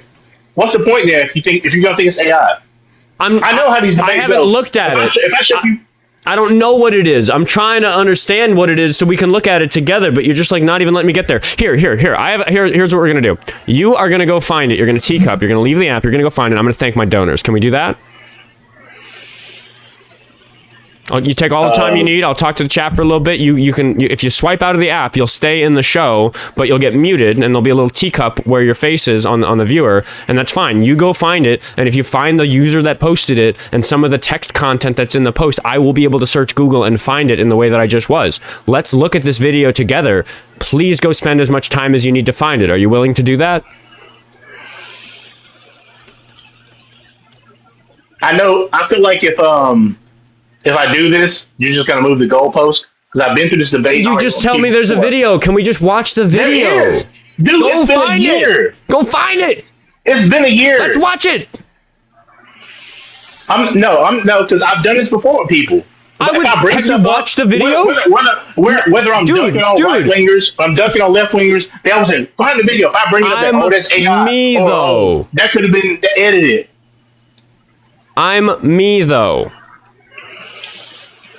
Like show me, and then if you don't like the way that I look at it, and you don't like the way that I judge it, you can say Oskar Quentin's a bastard who doesn't look at evidence honestly. But we can't even get there because you won't show me the fucking thing.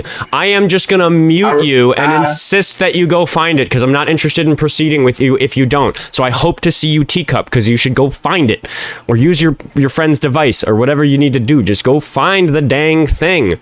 Okay, hold on. How far did we go back? Canadian Princess said deeply unserious person. I don't know if that was this guy or the previous guy. Every single caller today is a David level B.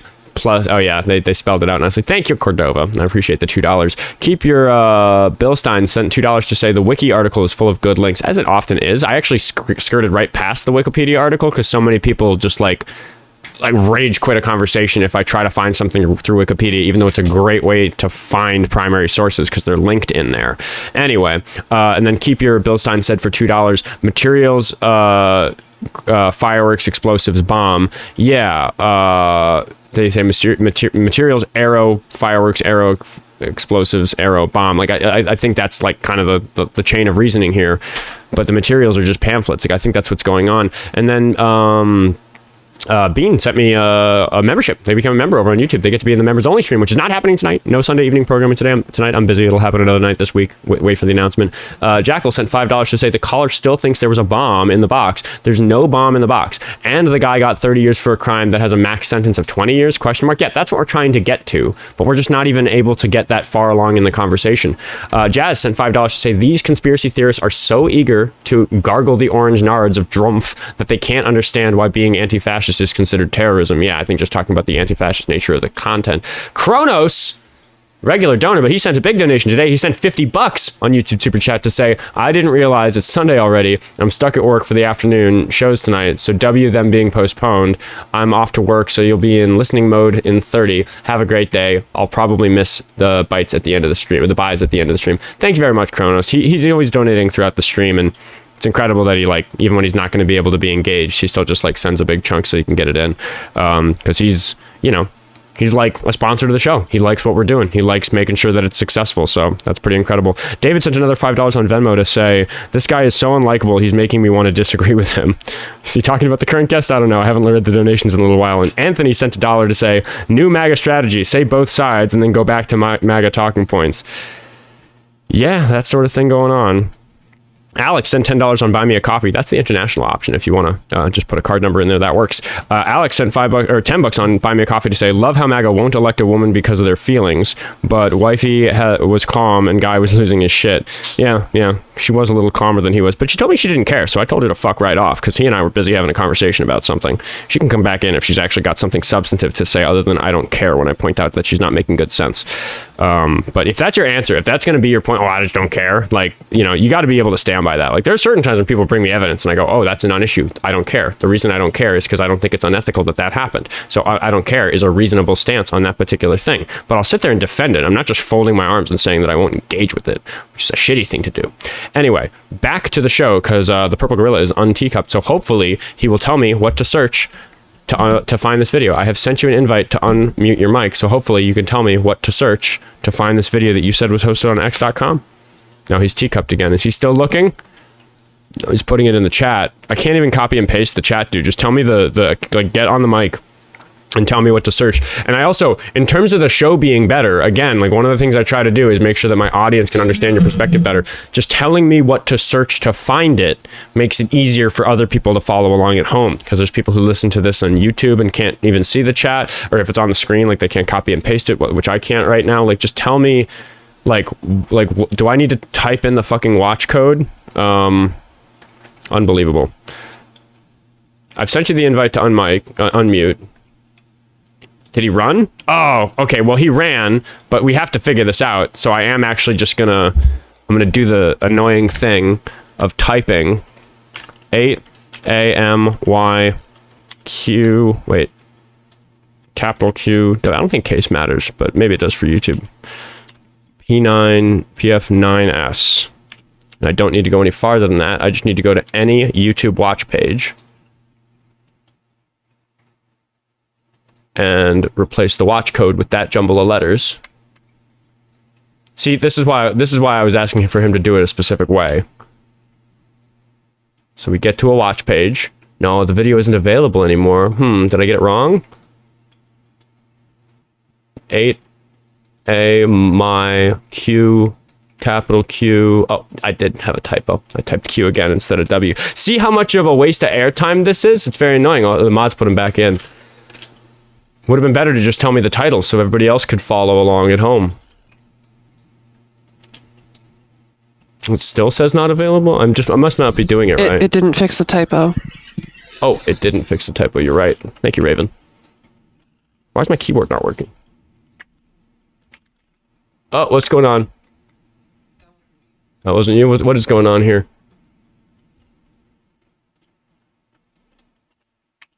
Oh, now it's working. Okay. Charges could be coming for the 9 defendants convicted on federal charges in the shooting at the Prairieland ICE Detention Center. According to district attorneys from Johnson and Somervell counties, charges could also be coming for some of the people who weren't included in that federal trial. 8 people were convicted of rioting, providing material support to terrorists, and explosives-related charges. And a 9th person, Benjamin Song, was found guilty of the attempted murder of an El Dorado police officer. He faces 20 years to life in federal prison. I'm sorry, is that supposed to be evidence of your claim? They said there was an explosive charge. What do you want me to tell you? I want you to stop yelling. Sanchez Oops, sorry, left that playing. Give me a sec. Could be coming for. Oh no, you have it playing in the background. Yeah, we're talking about Estrada. Oh, here we go.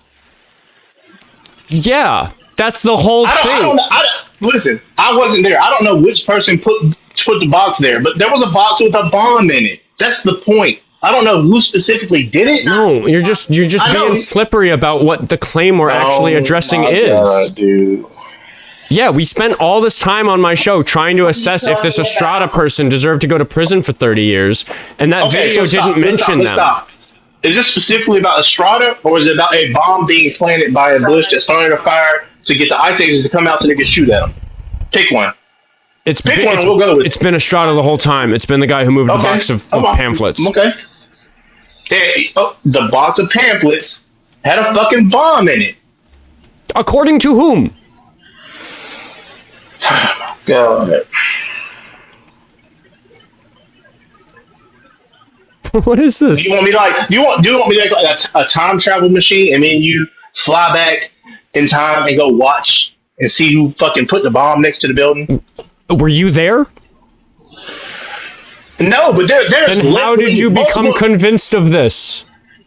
There are multiple, and I'm not gonna say news sources. I'm gonna say left-wing news sources that admit there was a bomb. Some of them tried to say it was a firework, this, that, and the other. Dude. Somebody planted a bomb to start a fire. But that Estrada was the guy that wasn't there. You're just word vomiting like ad-libs from previously in the conversation. Did Estrada do anything involving explosives? From what I understand, I don't know the specific names of who was who, but I know there was one guy that helped them plan this online. He was not there. I started this conversation by saying, no, I'm going to interrupt you and say that I started this conversation. You can cut me off, but I can't cut you off. I'm in charge. It's my show. I started by recognizing that some of the people charged in Texas did some bad things, but my concern is that they balled a bunch of their friends in who maybe didn't deserve to go to prison for that long, and that's what we've been sitting here talking about. All of them deserve to be in jail. They got online and planned it out together. There was one guy that was not there. You're just moving away from the claim, which is that Estrada moved explosives. Dude, I'm trying to give you contextual information. No, Estrada did not move explosives. He didn't move it. He helped him. He told that person how to make it. The lady who I told to shut up, who hasn't shut up, says that Estrada did not move explosives. Why you gotta be rude? You have both been incredibly rude. The background person should be quiet. Said, "Oh, you need to shut up." Yeah, she should. It's bad for the show for somebody who's not very close to the mic to chime in, so everybody has to listen in and go, "Oh, she's so quiet." I have to fix that in post. I have to go through this conversation later and make sure that she's boosted. So when this gets uploaded as a podcast later, it's easier for people to listen to. Like, she's making work for me. And I even told her earlier that if she's going to participate, she needs to 1, take the conversation seriously, and 2, move closer to the mic. We've been through this. You guys are just being difficult, even though the reason you hate other hosts is because they kick you immediately, because I'm one of the most patient people on this fucking platform, and I tolerate people like you for no fucking reason other than to show people that somebody needs to be such a nincompoop as you are to believe the sorts of claims that you believe. I'm giving you left-wing sources. I'm not giving you bullshit. You're not giving me any sources if the claim is that Estrada moved explosives. Did Estrada move explosives? Yes or no? What was that weird dude? Estrada. Did Estrada move explosives? No, hold on. I'm asking my person beside me a question. My wife. What was that weird dude? It was on the code that got locked up. Never killed anybody, but he got locked up for helping. Manson. Was it Manson? Yeah, he just manipulated people. Yeah. You can get locked up without having to actually destroy. My question was, did Estrada move explosives? No. I've said that multiple times. You don't have to directly say it. No, he did not physically pick up the bomb and set it there. Okay. If I teach you how to make a bomb and I tell you to go put it at a fucking daycare center and blow up a bunch of kids, I'm going to get locked up just like you're going to get locked up. You don't have to know how to make it. You don't have to know how to fucking put it together. I'm like, here's a bomb. I told you it's a bomb. Go put it at this daycare center. I'm going to blow these kids up. Okay, that's a wild set of claims. Did Estrada do something like that? Yes, he taught them how to make the bomb. That's fucking made up. Prove it. Oh my God, dude. Law of the Wild, who is allowed to use all caps in the chat, by the way, is saying he wasn't charged with that. Like, what are you talking about? You were just asserting this for no good reason whatsoever. Okay, somebody said that. All right, bring up the exact wording of what he was charged with. Here's his fucking indictment. Thank you, Discord. Yes, correct. Come on. Yep, bring it on. Read it. You want me to read what the whole... charged with? Okay, you want me... Here, I'll speed read, okay? Read the charges. Just read the charges. Are you going to yell at me while I read it, or are you going to let me read it? Are we doing this? Okay. Between, on or about July 5th and 6th, 2025, in the Northern District of Texas, the defendant, Daniel Rolando Sanchez Estrada, did corruptly conceal a record, document, and other object, and attempted to do so with the intent to impair its integrity and availability for use in an official proceeding. That is, Daniel Rolando Sanchez Estrada transported a box that contained numerous Antifa materials, such as insurrection planning, anti-law enforcement, Shut the fuck up. I will kick you off my show if you want to, like a sketchy from the Dark Crystal through this fucking document that you demanded I read. Yeah, I'm a 90s kid. I got references for days, bitch. Shut the fuck up so I can read the evidence. God. For fuck's sake. Okay. Anti-immigration enforcement documents and propaganda from his residence in Garland, Texas, to a location in Denton, Texas, intending to conceal the contents of the box and impair its availability for use in a federal grand jury and federal criminal proceeding in violation of, and then it lists the statute. Do you want this is count 2, second crime. Yeah, keep going. Shut up, dude. I'm reading it. We're doing it. Here we are. It's not a very long indictment. I'll read every fucking word of it if we need to. I don't care what happens to the viewership. This is the you episode. This episode is about you being a fucking nincompoop. Stop saying do it, and I will. Between, on, or about July 5th and 6th, 2025, in the Northern District of Texas and elsewhere, the defendant, Daniel Rolando Sanchez Estrada, along with co-conspirator 1 and others known and unknown, did knowingly and willfully combine, conspire, confederate, and agree to corruptly conceal a record, document, and other object with the intent to impair its availability for use in an official proceeding in violation of, and then it lists the statute. And then there's the purpose of the conspiracy. The purpose of the conspiracy was for Sanchez and co-conspirator 1 to conceal documents and other objects that would implicate conspirator 1 in the attack on the Prairieland Detention Center that occurred on July 4th, 2025. Okay, so it sounds like he was hiding evidence involving that attack. Moving on. Manners and means. What did I say about the sketchy thing that we're doing here? Can you fucking shut up and listen? My God. What is with you, man? Like, why you not be so condescending? Because you're making noise over this part of the show where I'm reading this document. I'm doing it when you're not talking. I asked you not to do it at all. Can you listen? Okay. It's my show, right? Do you seem like somebody who has a respect for authority. Do you recognize that I'm the authority on this show? No. Oh, we got big badass over here. Yeah, I'm the producer. I'm in charge. I'm the CEO. I'm the talent. I'm the guy. It's the Oskar Quentin show. I'm in the fucking title. Like what the fuck? Just get back to the story, bro. You got an ego problem. I think you have to have a little bit of an ego problem to be successful at live streaming. I've turned it into good. Anyway, Sanchez, co-conspirator one, and others known and unknown sought to accomplish the purpose of the conspiracy by having Sanchez conceal incriminating evidence, including a box that contained numerous Antifa materials, such as insurrection planning, anti-law enforcement, anti-government, and anti-immigration enforcement documents and propaganda, which was connected to conspirator one. Sanchez moved this evidence from his residence in Garland, Texas, to a location in Denton, Texas. Sanchez did so intending to conceal the contents of the box and impair its availability for use in an official proceeding. That is a federal grand jury and a federal criminal proceeding.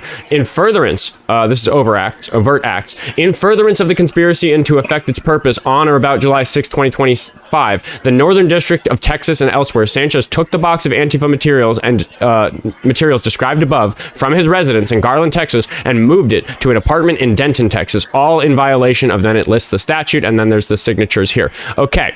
Is there any more? No. Just court information. Okay. Was he ever in contact with any explosives? Yes. According to what? Because it's not on his indictment. Did you not read? The charges are for concealing evidence. If he had the actual weapons, the attack on the detention center, but if he had the actual materials themselves, the explosives, that would be a different charge. That would be an explosives charge. That's different. They would charge the shit out of him if he had a grain of gunpowder in connection with this case. You know that. They were documents. Yes, he may have concealed evidence. I don't actually know what this evidence was. I'm agnostic to it, but I'm not agnostic to the fact that this source does not back up your claim, and this source is the indictment, and your claim is about what he was charged with.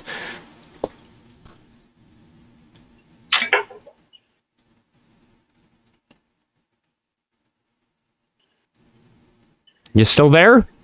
Not so chatty anymore.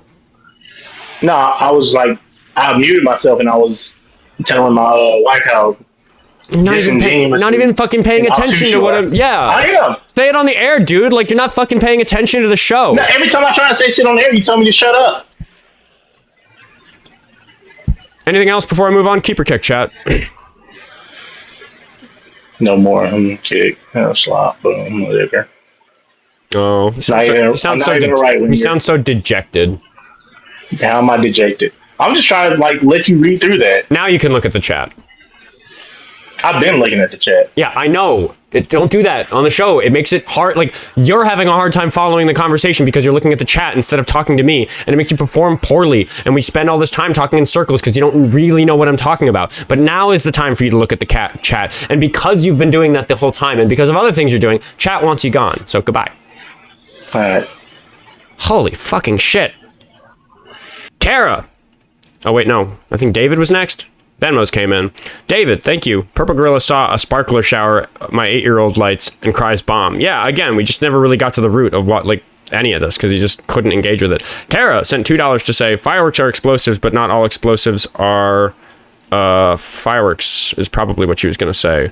Not all explosives are bombs. The pics are fireworks. Guest can't distinguish this. I've had it with them. Yeah, same thing. It's like fireworks and explosives and bombs are all categories that overlap, but like sparklers are firework, but not a explosive or a bomb. Some explosive, like those little snaps that you throw at the ground, those are explosives.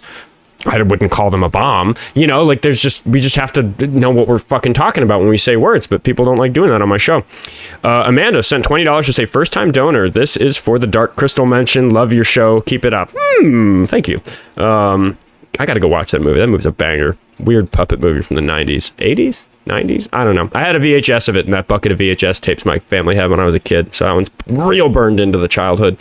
Georgia sent $10 to say, loving the Chamberlain Dark Crystal reference. Ooh, yeah. I'm going to go back and watch the chat later. I bet people were excited about that one. It's just that's what I thought when he kept going.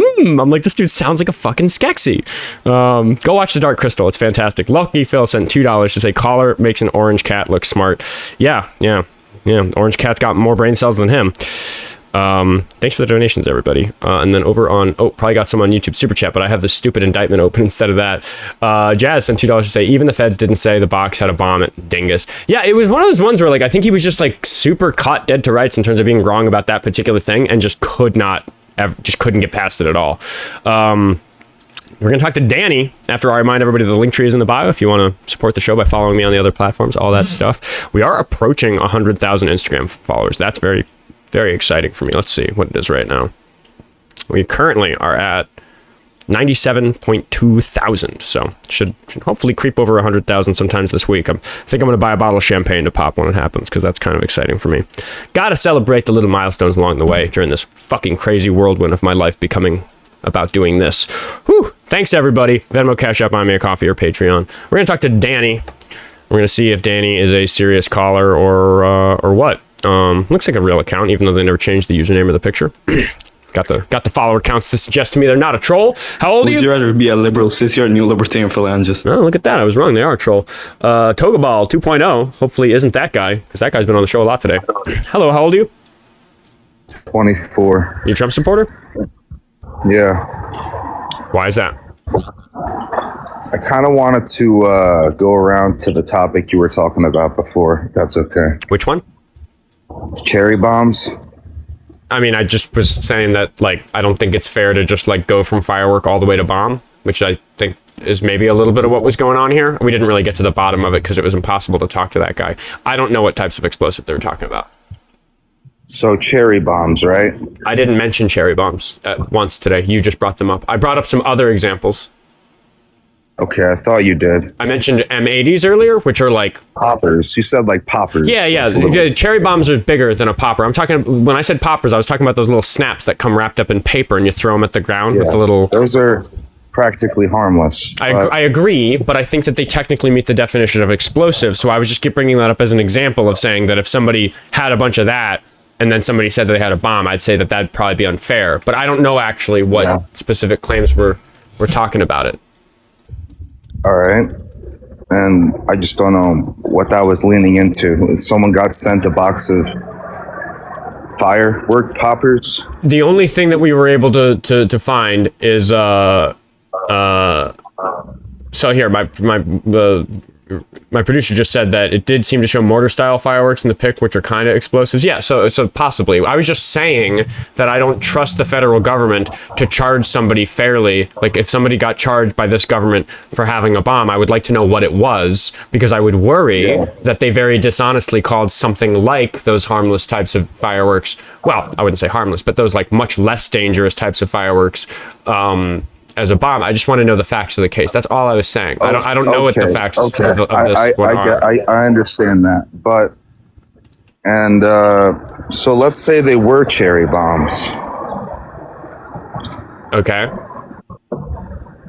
If I waited like outside your apartment and like started pelting you with those, how do you think you would react? I might fight you. I'd probably tell you to stop, and if you didn't stop, I might put my hands on you. Yeah. You wouldn't call the police? No. Somebody was actively attacking me, throwing things at me. I don't even think it really matters what they're throwing at me. I might put my hands on you before I call the police. I don't know about that, Oscar. Okay. Yeah. Are you capable of such things? I hope you never find out. Oh, I'm sorry, Oscar. I'll just go. Alrighty then. We're gonna talk to Sarah McCulley.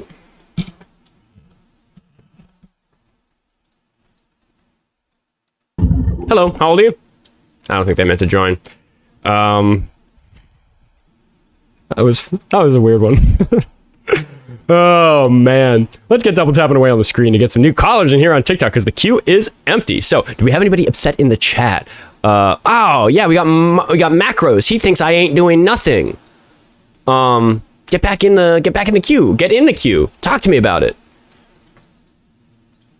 Yeah. Little keyboard warrior. Isn't he? Can we get some can we get some of the big eye adorable emojis in the chat? Like, oh, look at the little keyboard warrior. No, he's not a keyboard warrior. He's here. He's coming. Sorry. Don't do the emojis. But he's got to tell me how old he is. How old are you, Macros? I'm 30, bro. Okay, what are we talking about? Nah, you're not putting hands on nobody, bro. Stop it. Alrighty then. Yeah, you're not him. Cool. You want to talk about politics? No, bro. Oh, do you want to? You're just not him, bro. There is That's footage why of me I'm putting mad. hands on people. I do it sometimes at the protests. Things get out of hand, and I'm one of the people who gets pretty close up in the action and grabs people and stuff. Yeah. Yo, bro, you are not intimidating remotely. Okay. Yo. They hate learning that there's proof that I put my money where my mouth is. Celestial Darkness, thank you for the $5 on YouTube Super Chat. Maybe the bomb was all the friends we made along the way. Oh, how nice. And Snake sent $5 to say, amazing how people can be so attached to false beliefs. Yeah, he was just really, really stuck on that. I was going to ask that previous guy to turn his camera on, because I don't. All these cowards making threats on the internet, man. Fucking research the guy you're threatening if you're going to call him a bitch, not knowing if there's evidence as to whether or not he's a bitch. I get called a soy boy, I get called a coward, get called all sorts of names. There's just so much proof to the contrary on the internet that I just don't really. I mean, even if there wasn't, I don't really care. Who the fuck gives a shit? It's just ad hominems. I'm gonna point out there that there is definitely some sexual undertones to those last two callers. I think they want me to put my hands on them. That's the vibe I'm getting. I got it, and my gaydar's pretty on point. Let's talk to Guard Dog, who's kind of a fan. I identified him as a hater, but I don't even think that's right. Your comments have gotten much nicer since I pointed that out on the show, because you were really keeping it combative in the YouTube comments. You've started making a point of pointing it out when you like that I do something, so I appreciate that. Remind me how old you are, Guard Dog? 33. 33. What are we talking about today? I don't know, man. I honestly, I kind of want to let you pick the topic this time. What is the thing that we always talk about? You're the, forgive me if I've mixed you up, you're the pro-Iran war anti-Trumper. Is that right? That's correct. That's correct. Yeah, that still doesn't make any goddamn sense to me. Why doesn't it make any sense? I don't understand. I just think it's incongruent. You're saying that I can't support military action if I don't support the commander-in-chief. No, I recognize that you're I'm not saying it's logically inconsistent. I'm saying that suggests to me that you hold a set of beliefs, the set of beliefs I would expect a person to have if they support the war in Iran is a list of things that's incompatible with the set of beliefs I would expect a person to have if they're against Trump right now. So I just find that interesting. Well, I think, people are pretty complicated. We're a creature of many personalities, so it might be my own duality that you're pointing out. Perhaps. I don't really remember your justification for Iran. Why is Iran good again? The war in Iran, rather? Basically, if I had to boil it down, it's just a complex series of proxy wars. I feel as though we've kind of pushed back Russia and Iranian potential in a big way.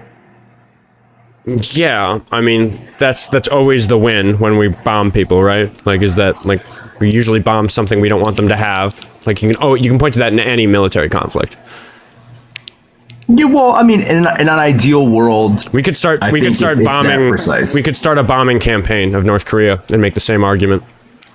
Well, I don't know about North Korea. I don't really think there's any strategic benefit in so that's the thing. Them, so you're claiming that there's strategic benefit to this war, and I just don't think that there is.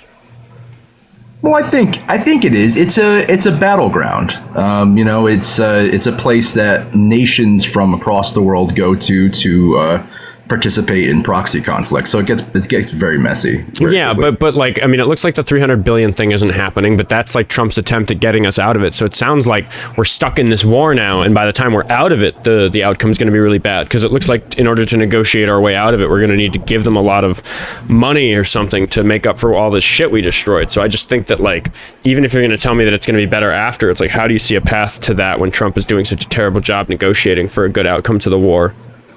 So I'll say this, in a lot of ways, you know, I'm not going to lie to you, the longer the war goes on, in some ways it benefits Iran because it lends credence to their asymmetrical strategy. Like, they want to drag it out. But at the same time, I mean, the analysis has changed a little bit. Their magazines are a little bit larger than we thought they were. So it went from about 50% depletion to somewhere between like 35 and 40 maybe at the most. And their gray hull war vessels are pretty much all still destroyed, but their drones and that kind of thing aren't doing too great. It's the same thing I've been saying since before the war started, which is that Iran doesn't have the military capability to present a real problem for the homeland. They're not going to defeat the U.S. military, but they can bother us conventionally. Well, right, but they can close the Strait of Hormuz. They can make it so that any effort to keep the Strait of Hormuz open in some way puts a risk to civilian or servicemen lives,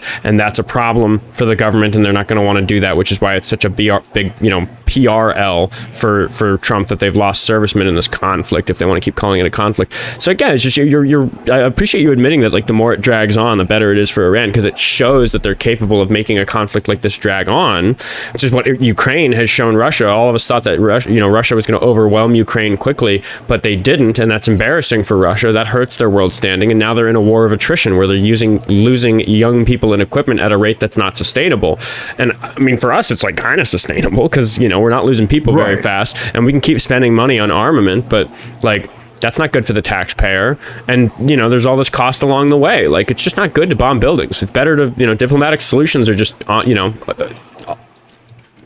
preferable, unless we're getting really particular about it. Yeah, I would prefer one. I will say you're correct. You're correct in your assessment for the most part. We have an advantage in conventional warfare, but Iran has not like a proper advantage, but their dominant strategy in irregular warfare is much more compatible with their desired strategic endpoint. So it really, the longer it drags out, it gets unpleasant. But what I will say is we've made a lot of progress in just even the past 10 days with our seed missions and our dead missions, where basically what we did was we did about close to, it must be like 8,000 air sorties in a pretty short amount of time. And we've been destroying their radar network and the anti-air missile installations and stuff. So we're making it more affordable. And we isolated some of the port cities. So we've been destroying civil that infrastructure. Sounds like the sort of thing that we're going to do in a war with any country in that region. It's just, again, what's the benefit? Like, why is this a good path forward? Well, we just need to be able to alter their behavior in the region. We just need to be able to ensure that they can't back up their proxy threats with conventional. But we could have just not done that. We could have just stayed in the JCPOA, and gas prices would be better. Like I said before, like, the JCPOA in my mind was a mistake. In fact, the very year we signed the JCPOA, Russia began their direct military intervention in Iran. Alongside, obviously Hezbollah was already there and stuff. So, but why was the? I'm not understanding. Why do you think the JCPOA was bad? The Obama deal, for everybody listening. I think the JCPOA was bad because Russia began their direct military intervention in Syria with Iran. The year we signed it in, like, what was that, 2015? Something like that. Yeah, but again, like, why is that reason to throw it out for us? We're trying to stop them making nukes, because that's the thing that really makes them a concern for us here in the homeland. So the nuclear argument, and I understand why it's very popular, because we popularize it, they popularize it, we want the world to focus in on the nuclear aspect. But also, like, just in the matrix of possible decisions for them, they would rather remain a nuclear threshold state if possible. So they don't really want to be forced to make nukes, but conceivably what they want to be able to do is if their actual state is threatened. Like, if we really wanted like a actual regime change, boots on the ground kind of thing, they would immediately try to just like rush to a nuclear bomb right away just to ensure their state could survive. I don't think that answers my question. What was the question? I apologize. Why was the JCPOA bad? Oh, again, because basically our enemies were using it as a way to kind of hide behind the veil of nuclear agreements in order to wage a more coherent proxy war against us in Syria and the surrounding region. Syria, Iraq, and yeah, but do you think they wouldn't be doing those efforts even without the JCPOA? Like your concern is that the JCPOA didn't stop those things. Great, we can't stop them doing everything we don't like. They're bad guys. We have to negotiate with them. They have to agree to the deal. So they're, we're not going to get everything they want. But given that they'd be doing that, like, what is your claim that they wouldn't be doing that if we didn't have the JCPOA and we'd done something else? So I think that's actually a really good pushback. You have a very solid point. And in fact, I believe that they would be doing a lot of the same stuff. But the reason why, imagine the reason why Russia committed so quickly after it was signed is because basically what we were signaling is hey, we intend to work out this proxy war. We're fighting you here, but we'll agree to deals here because obviously what we're trying to communicate is we don't really want to ruin you. We don't want to have that end game direct confrontation. And that's why, you were pointing out before, how ridiculous the Middle East kind of feels like, our enemies are our friends and our friends are enemies. It's like a Cyprus kind of situation. So why throw out the JCPOA? Basically because it wasn't serving us anymore. It was a diplomatic tool. It was a signaling tool, a brinksmanship tool. But Trump has then 5-6 years later used the fact that they were doing the things that the JCPOA stopped them from doing as his excuse to start the war. Do you think we should have just gone to war with them 10 years ago? No, but I will say, think about it. If you're trying to sell a war to people, the nuclear argument is so much more powerful. If I tell someone, I grab a random person off the street, I put them in one of those rooms and I'm how does nuclear deterrence sound to you? Are you scared of nuclear bombs? That's a much easier sell than hey, how do you feel about sending your military into the Middle East because of a 40-year long hybrid war effort? Easier sell to whom in that case? What's the scope of what you just said? Easier sell to whom? So what I'm suggesting is that because they really intend on being a nuclear threshold state, to a certain extent, the nuclear argument is rhetoric that's more digestible and easier for both sides. I'm talking to you. What do you mean? Why? What did we functionally gain by pulling out of the JCPOA? What is better today or in the future that would have been worse if we stayed in the JCPOA? Well, for one, by pulling out of the JCPOA, we signaled to Iran that we want them to funnel less money over to their proxy armies.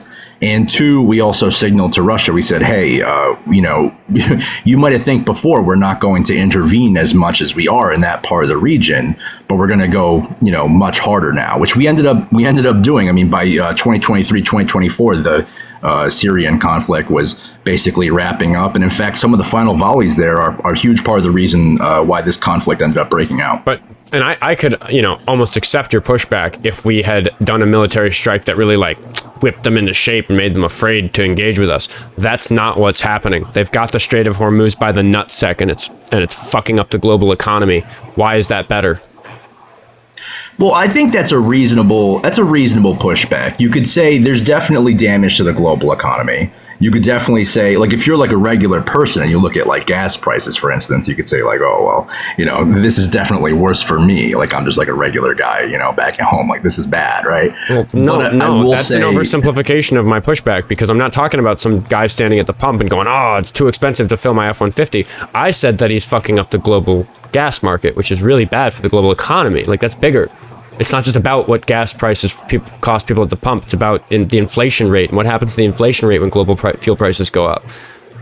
Well, it will. I'm going to be honest with you. It will get much worse than it is right now, because the effect will bullwhip into the years coming, the next 2 or 3 years. You're still going to feel pieces of the conflict ripple into the global economy. So the economy is going to suffer. There's no doubt about that. Right. Now, the question ultimately boils down to, do I believe that the damage to the economy is worse than our loss of control over the region and potentially losing it to foreign interests and foreign proxies. Yeah, I'm just not seeing. I don't know. Just not seeing that the world is made a better place by this outcome that you support, because you can just like say that them having this military capability or whatever, like, or lack of deterrence or whatever it is you're trying to pin down. Like, I'm not seeing that would be better, especially in consideration of my most recent pushback, which is that Iran has shown that they are a problem for us militarily. Like, they're not going to endanger most American lives or something. They don't have a big enough military for that. But again, they have a big enough military to fuck up the region in the way that you're saying that we want to avoid.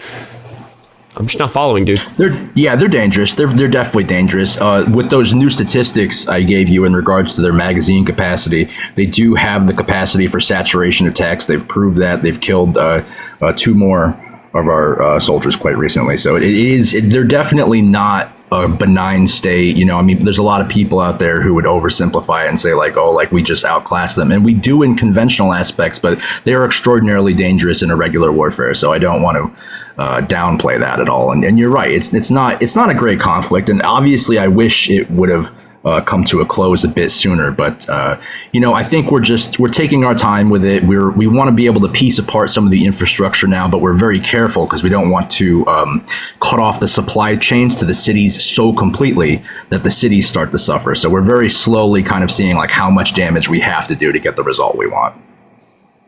It's going poorly. Yeah, well, not too bad. Right now, we're right at this point. Not too bad. We deployed more vessels near the region. We reloaded some Arleigh Burkes and put them by the Gulf. So you know, we got plenty of gray hull going on over there. No. Shy of the territory. The people are dying. Stuff's getting destroyed. We're not in good negotiations with them. There's no end to the war in sight. Like, what is going well about what's happening? It's just a very long, arduous negotiation. I mean, that's really how you have to think about it. And why do we think it's going to go better than what Obama negotiated, in consideration of the fact that the last time that Trump tried to broker a big deal,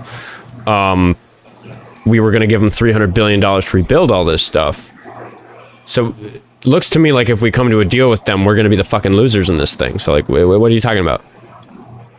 Well, okay, you could probably say, like, you know, hypothetically, had they gotten like, you know, the deal and whatever, and they gotten like their money, maybe you could look at it sideways if you weren't. I'm trying to look at it straight on. Okay, well then if you look at it straight on, they would lose the capacity in order to be able to provide conventional support for their irregular proxy forces. You think that $300 billion provided to Iran through any means is necessarily going to come with the sort of guarantees that you need to be sure that they're not going to fund proxy wars with that money? Well, even if it had been the MOA, like I said, it's outside funding. So it's not like they don't get the actual money. What they get is the result of the spending. Like we would have spent money in the companies that do the reconstruction efforts and shit. So it would have been a little bit different. But then obviously the deal's not happening. So it's kind of beside the point now.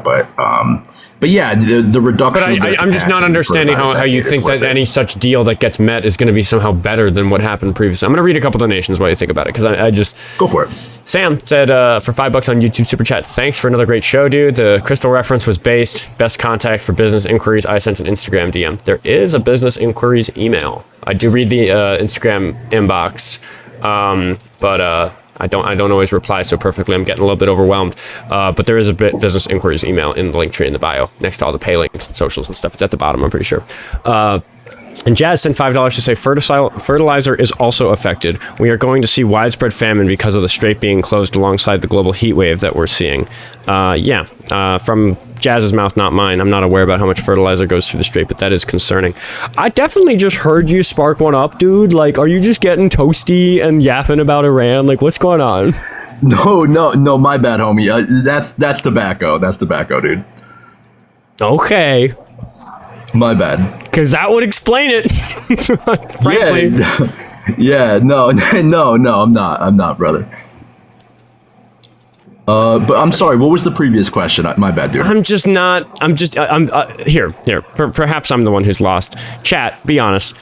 Just give me a yes or no on whether or not my guest is making some sort of cohesive argument about the war in Iran being good. If you think here's why he thinks the Iran war is good, that's obvious to me.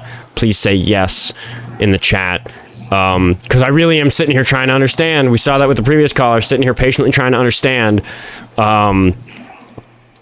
It's pretty rare that somebody doesn't even get a yes. Is there going to be any? Are there going to be any yeses? Okay, I apologize that I'm not explaining it well. You know what the issue is? In order for me to properly explain the subject, I feel like I would have to do like a whole fucking like lesson about the nature of like warfare, and it's difficult to get people to start looking at it that way because they've been buying like the popular culture rhetoric of it for so long that like to get them to see proxy war for what it is in the Middle East for what it is, and you know how like we have been fighting our enemies from completely across the planet in this one battleground. Like it's a complex topic, man. It's just not easy to explain to people. I'm gonna move on because I know you'll be back. Please write it down. Like try to bullet point it. Try to flowchart it. You know how to reach me. He's a YouTube viewer. He can find the link tree and get in touch with me. If you want to send me like a document that we can look at together, like a flowchart of your ideas, I would love to understand why Guard Dog thinks the Iran war is good. But I genuinely don't. I don't understand why he thinks that the Iran war is good, and he's tried a couple times to explain it to me, and I just can't understand it. I don't think a single person in the chat understood it. Oh, except for psycrowbob, but yeah, that's having him be the only person who supports you is not a win. So we're gonna talk to Kushi37. Do I have any more to read? No, I just read them. I'm gonna see if today we get a sensible conversation, because I don't think we've had a sensible conversation in 2 hours and 20 minutes, and we're trying to go for 4 hours today. Hello, how old are you? This is my bad, bro. I'm at work. You're in my pocket. I didn't mean to request. No worries. The purple gorilla's back, but like, maybe he found his source. Is that what's gonna happen? No, we found the video. The video didn't say what he... Yeah. No, we just kicked him. Right? Will says psycrowbob is not a source. No, he's not. If psycrowbob wants to talk, though, maybe we can see what he wants to talk about today, but I think I'm done talking to the purple gorilla. Yeah, I don't know. Other announcements? Might take a day off soon. Been thinking about it. I think if I take a day off... Oh, no, wait. I have to think about when episode 100 is going to be, because I want 100 episodes to be a day worth celebrating. I don't know what day of the week it falls on. I got to look at the calendar. I haven't taken a day off yet. Maybe I'll take 101 off. Like if episode 100, because when episode 100 comes around, I'm pretty sure the only days that I haven't done the show are days where I have physically gone and live streamed from a place in person, like the Amy Bach sentencing or some of the protests at the Whipple. Like I haven't taken a day off from doing live content, like really in like 4 or 5 months, which I'm pretty excited about. I don't feel burnt out yet. I know burnout. I've been burnt out before in my life. I know what it starts to feel like when you've been doing something for too long. And I've still just got a fire under my ass. It's still lots of fun. I wish I got more callers.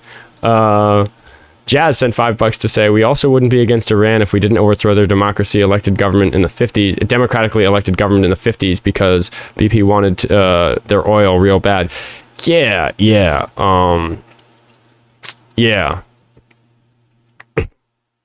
It would be less of a flowchart and more of a web.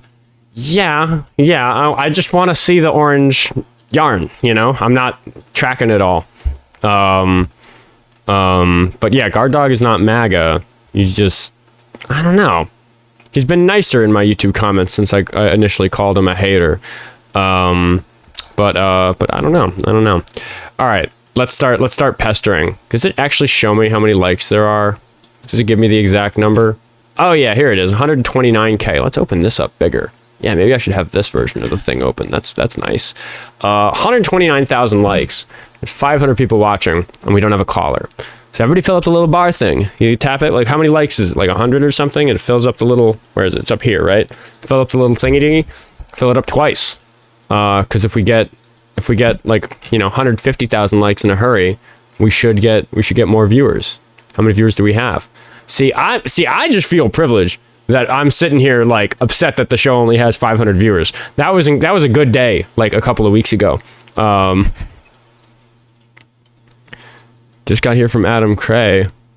Did I get a raid? What good timing if I just got a raid. But hello, welcome to the stream. And thank you for the galaxy, Emily. I appreciate you. Yeah, see, the likes are rolling in 134K. We're getting there. But nobody yet in the queue. Nobody yet in the queue. It looks like I did get a raid. What fantastically good timing, because I was just pestering everybody to get to double tap it on the screen so we can get some more callers in here, because we've got reasonably healthy stream, especially in consideration of the 300 some odd other people watching on YouTube. But we don't have a caller, so we're just gonna yap and. Thanks for everybody for popping over from Adam's stream. BCIII sent 5 gift memberships on YouTube. If you're in members anywhere, monthly members, TikTok, Facebook, Instagram, and YouTube, you get in the members only stream, which usually happens Sunday evening, but it's not happening tonight. Got a friendly, and that purple gorilla is just back to, I don't know. I think the viewers said that we don't want him at all. So let's hope to get somebody else. We can see what Paradox of Tolerance has to say. We'll let him get a word in edgewise while we wait for the likes and the callers to roll in. Oh, you get it in quick because psycrowbob is here to talk, so we're gonna talk to him. What's up, Paradox of Tolerance? Yeah, just 10 seconds. Hey, listen, the immigration's been the topic lately. Please remember that there was a bill that was killed by Trump while Biden was president, and they have not passed any significant legislation. They could use Congress. They have both houses to fix the border. Cruelty's the point. Thanks for letting me come up. As always, he always has a good little snippet to remind us of. But we're going to talk to psycrowbob, who always makes lots of noise in the chat, but it's been a little while since we've spoken, so I don't remember who exactly he is. Remind me how old you are. Yeah, I'm 46. 46. Do you support Trump? I do indeed. Why is that? Well, the last time we talked, laid out a pretty good real world model for the AI infrastructure build out and how that's beneficial. Today, I recently encountered some information that an entirely AI generated cancer treatment got approved for clinical trials. Yeah, I talk a lot about the ways in which AI is beneficial to society are often the things that don't get mentioned by a lot of the like tech bros, because researching medicine is something that AI has been really, really handy for. I just don't think that explains what Trump is doing with AI and what the current rollout is and like all these data centers. I think most of it's being used for like AI slop and plagiarism and misinformation, and I think that's shitty. Well, I mean, it's all been used to have, create parallel simulations. Parallel simulations? What are parallel simulations?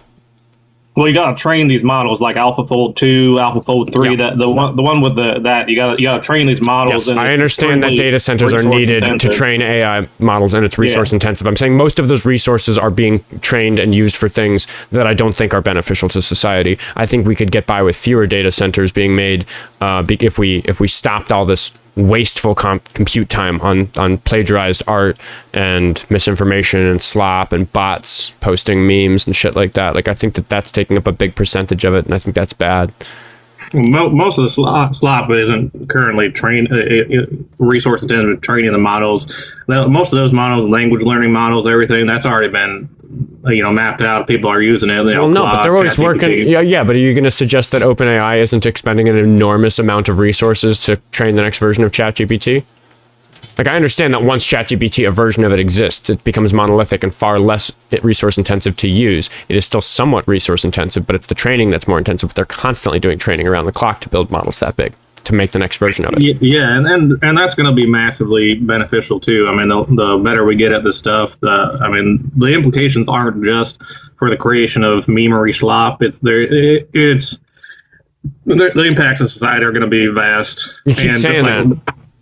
And with medical research, well, I mean, that's why I brought up the isomorphic labs and their clinical testing. Right, right. You can point to an example of AI doing something good, but my broad claim is that most AI technology right now is being controlled by billionaires who have no interest in doing anything good for society other than line their pockets and control politics. And that, I think, is a big problem.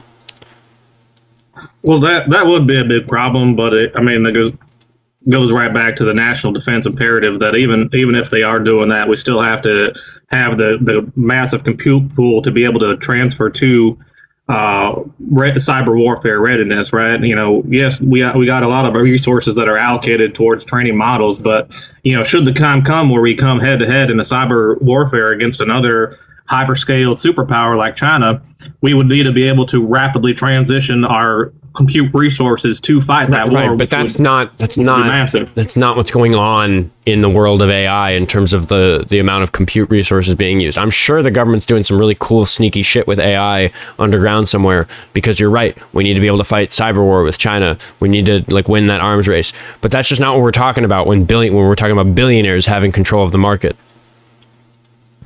Well, it doesn't matter either way. We still got to be doing this. There are more entities that want to be able to train models than the amount of resources we have to train the models. So we have to build out, and it's not just for us. I mean, well, something like 90% of the countries in the world don't have the capability, their electric grid to hyperscale AI in the way that we do. So we're going to have to lock them into our ecosystem for their national defense. They're going to have to permanently rely on our physical AI infrastructure to protect their countries. You're talking about some future where the AI infrastructure that the billionaires are producing is going to become nationalized? No, it's already going to be. It's a matter of the countries are going to pay for the service. It's a matter of going to be an export item essentially. Okay, that's a different claim entirely about the benefit of AI technology. That it's going to make us rich instead of we're going to use it to fight China. Like, are you just moving on to something else? No, my claim has always been that it's multifaceted, and yes, I mean it's going to bring in trillions of dollars from other countries who have to use it for their cyber defense. Yeah, I mean that's one aspect of it too, of course. Who told you that that's going to happen? There's articles all around about this stuff. On what websites? And you can just use your logical mind for this, because you understand that they have to have cyber defense. I'm sorry. You seem to be running. I think we're at the point where I'm asking you for your sources, and you seem to just be skating right past that. Who told you all this? That's what's happening. That we're developing AI that's going to make us both rich and more impervious to cyber warfare. I could find a lot of stuff. I mean, there's been executive orders. There's been the Pentagon's strategic shift to implementing cyber for cyber defense. Right. And I think the last time that you called in and we talked about this, we found some examples of some $20 million of investment by Amazon Web Services to host AI services for the Department of Defense or something like that, which I said was a paltry amount. My Discord actually offline after that conversation found some example where it was $9 billion, which is more hefty. But against the background of what the market caps of these companies are, it's really not that much. Again, my concern is that AI is doing some really serious harm to society, and you're just telling me that there's articles about it being good for our success in the future, and I'm just not tracking. How do you get there? That's why I wanted to bring up the clinical trials with this with the new cure to cancer, essentially. So it's even that alone, right? You're talking about 10 million deaths globally per year from cancer. I'm sorry. Do you think that they... No, stop. You heard that AI was used for a new cure for cancer, and then you extended it to 10 million people. I don't think you know what type of cancer was cured. I doubt you know that cancer refers to a bunch of different disorders that are classified as cancer. Cancer is a type of disorder, it's a type of illness, not a particular illness. I understand. You're just pointing to one good thing and saying, therefore, AI good, even though I have always recognized that, I'm upset that AI doesn't get used for medicine more. I'm upset that most of the compute time is used on bullshit that isn't beneficial to society. Well, it is getting used on medicine more. I mean, that's one example. Even the new C vaccines, the C19 vaccines, the AI uncovered an entirely different way to tackle the C viruses in general, and created the new vaccines. Actually, I think they're in trial now. Those ones are going to be create immunity to all the variants. Great. Yes. You can find tons of examples of them doing the sorts of thing that I wish they were doing more. My concern is that most of the compute time is being used on bullshit. Well, and you understand the implications for cyber. My concern is that most of the compute time is being used on bullshit instead of that stuff. Well, I don't think most. I mean, your claim about most is kind of broad and sweeping. We have a problem on the internet right now where most of the internet traffic is bullshit. Like, what's your claim for that? What's your argument for that? I think most of the compute time, if you look at the investment that companies make in things like, Nvidia chips to the degree that we can tell, because a lot of it's private, what we see is that a lot of small firms are making data centers. A lot of these data centers that are going up, they're not for Claude AI, they're not for OpenAI, they're not for these bigger projects that we know about. They're not for Google's Gemini. They're for everybody and their mother trying to do a tech startup to profit from this bubble. So they're just wasting a bunch of resources and inflating a market in order to supply like shitty services to people who don't need them, that often plagiarize on the work of others and provide crappier work and further pollute the internet with information that's come from AI, trained on information that they got from the internet, which is now feeding itself AI generated slop. Like, we have a slop problem. We have a bullshit problem. We have a plagiarism problem. We have a misinformation problem. We have an algorithms being used to train people into giving their attention to advertisers problem. We have lots of problems. And I'm saying that is so big a problem that I'm not really interested in sitting here and like celebrating the smaller percentage of it that gets used for our defense or something, which I don't even imagine we have a very clear look at. Because if I ran the government, I would have a secret facility where we were trying to figure out how to use AI in a way that makes us impervious to whatever other major world powers like China are going to be using AI for. I doubt you calling into my show have the hot scoop on that sort of classified stuff that's happening. I don't think we'd hear about that from an executive order. If we did, I think it would be like, oh, we're going to use AI for more defense. And I'd even be okay with that. Like, I'm not sitting here saying that the president shouldn't promote the use of AI for any of these things. I'm saying that none of this is a good enough reason to support Donald Trump as president, which is like really fundamentally where we started, because that's your reason for supporting him, is that he's doing all this with AI. But all that good stuff is stuff that I think that any Democratic president would do. And there's a lot of bad stuff that Trump is doing to cooperate with those billionaires who are abusing AI to make the world a better place for them and a worse place for almost everybody else. Like, that's my primary concern that you're just not answering. Well, I mean, our last conversation, when I asked you how AI was being used in agriculture, it's like you didn't know. And I understand that to you, the negatives outweigh the benefits because you haven't thought of the benefits. But the benefits are your reason for Trump. And I'm saying that I think any Democratic president would also be doing those beneficial things. So it's just not a good argument for Trump. They wouldn't be doing it as fast as Trump. That's my contention. That's a claim. Like, why do you think that? Because Kamala specifically ran on on increasing corporate taxes, which would have decreased you make this big claim about the idea of these private corporations who she wanted to not give as much freedom for some reason being important to our defense. When what I'm talking about is that the government shouldn't trust such companies with defense matters. So I'm not impressed that the government is in cahoots with the billionaires or the tech startup guys or the tech bros generally. Like, that's not interesting or appealing to me. If the issue is national security, we've always trusted these private corporations. Don't you know anything about like all of our military lots of defense contractors, but it becomes different. Those are private corporations. It becomes, yes, I'm aware of that. Just like AI. Right, but if we look at what's happening in the AI market right now, most of it is bad, and I don't. Not most of it bad. It's all of it's good. Even if but you're sitting here saying, "Trust me, bro," on that, dude. Like when if you were to weigh all the memes against the keeper kick, Chad. I'm sorry. He's not. I asked him for the articles. We've been through it before. He brought me an article of Amazon Web Services spending $20 million, pledging $20 million to like. I just. It's even not. If you weigh all of it against the cure for cancer, it's still a net benefit. Like, that's what you're not seeing here. You're so boring that my chats become slow. Like, we can shift to a different topic if you want. The border's good too. I'm gonna listen to the kicks. You can try again another day. It's just circular. Like, it's even interesting. It's more interesting a topic than I normally cover. It's just that you're not able to engage with it in a way that shows anything other than that you're obsessed with the idea that AI is going to be like cool and interesting and good for this stuff. And your whole argument is, trust me, bro. There's no measured approach. There's no like, let's weigh the cost to society. Let's make sure that these companies are doing good things for the government. You just like, it's trust me, bro logic. I've given him a chance, right? We're going to talk to Molit. I don't even feel like doing the ad read. Too boring a show so far today.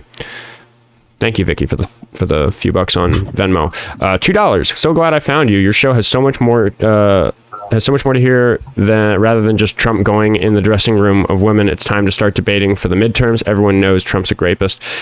Yeah, trying to keep it more broad than that. That's kind of what I was just talking about. And Jazz sent another $5 to say, my biggest worry with AI is that nobody knows how it thinks, not even the people who actually built the original models. It's so damn irresponsible. Yeah, we can get into a technical conversation like that. I just think I was talking to somebody who doesn't understand that there is technical stuff like that to cover.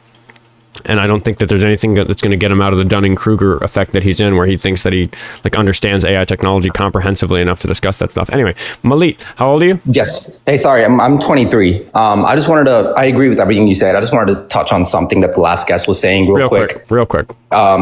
One thing he is completely negating is the fact that we have handed off control to the most powerful technology ever created to a group of billionaires. And there is nothing protecting us from them or guiding what they should be doing in terms of the law. And that has already led to disastrous consequences like Elon Musk's Colossus data center, I think it's in Tennessee, which is poisoning the water, destroying the air.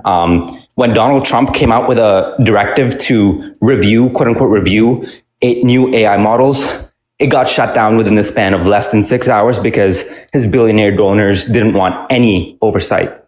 So just wanted to point that out to the previous guest. There's a lot of bad. I always try to pick a good time to cut him off. But yeah, it's lack of oversight, right? Like the guy's trust me, bro, about the entire industry instead of just actually being able to tell me why he's convinced of these patterns that he thinks are good. Early lunch from Kronos, who sent $2 on YouTube Super Chat. Early lunch again, so I can keep listening. Welcome back, Kronos.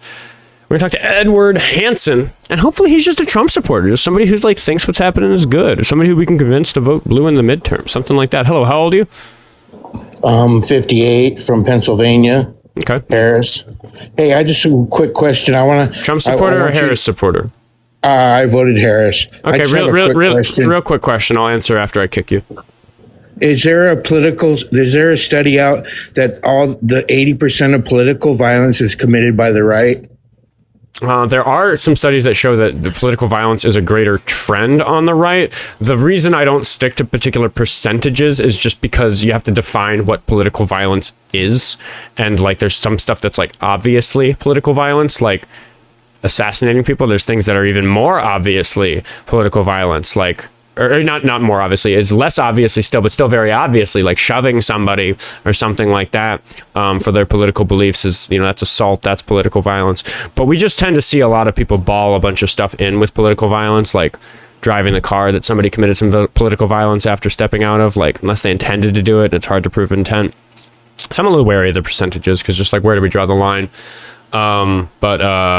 But anyway, generally, yeah. I mean, also people think that just because Trump has had so many attempts on his life that necessarily that's political violence from the left, when it looks like a lot of the people who've tried to take his life are people on the right who just believe in the Constitution and think that Trump is bad for that reason. So I would call that political violence from the right myself. Some people would call that from the left. Yeah. Can I add a little context? Sure.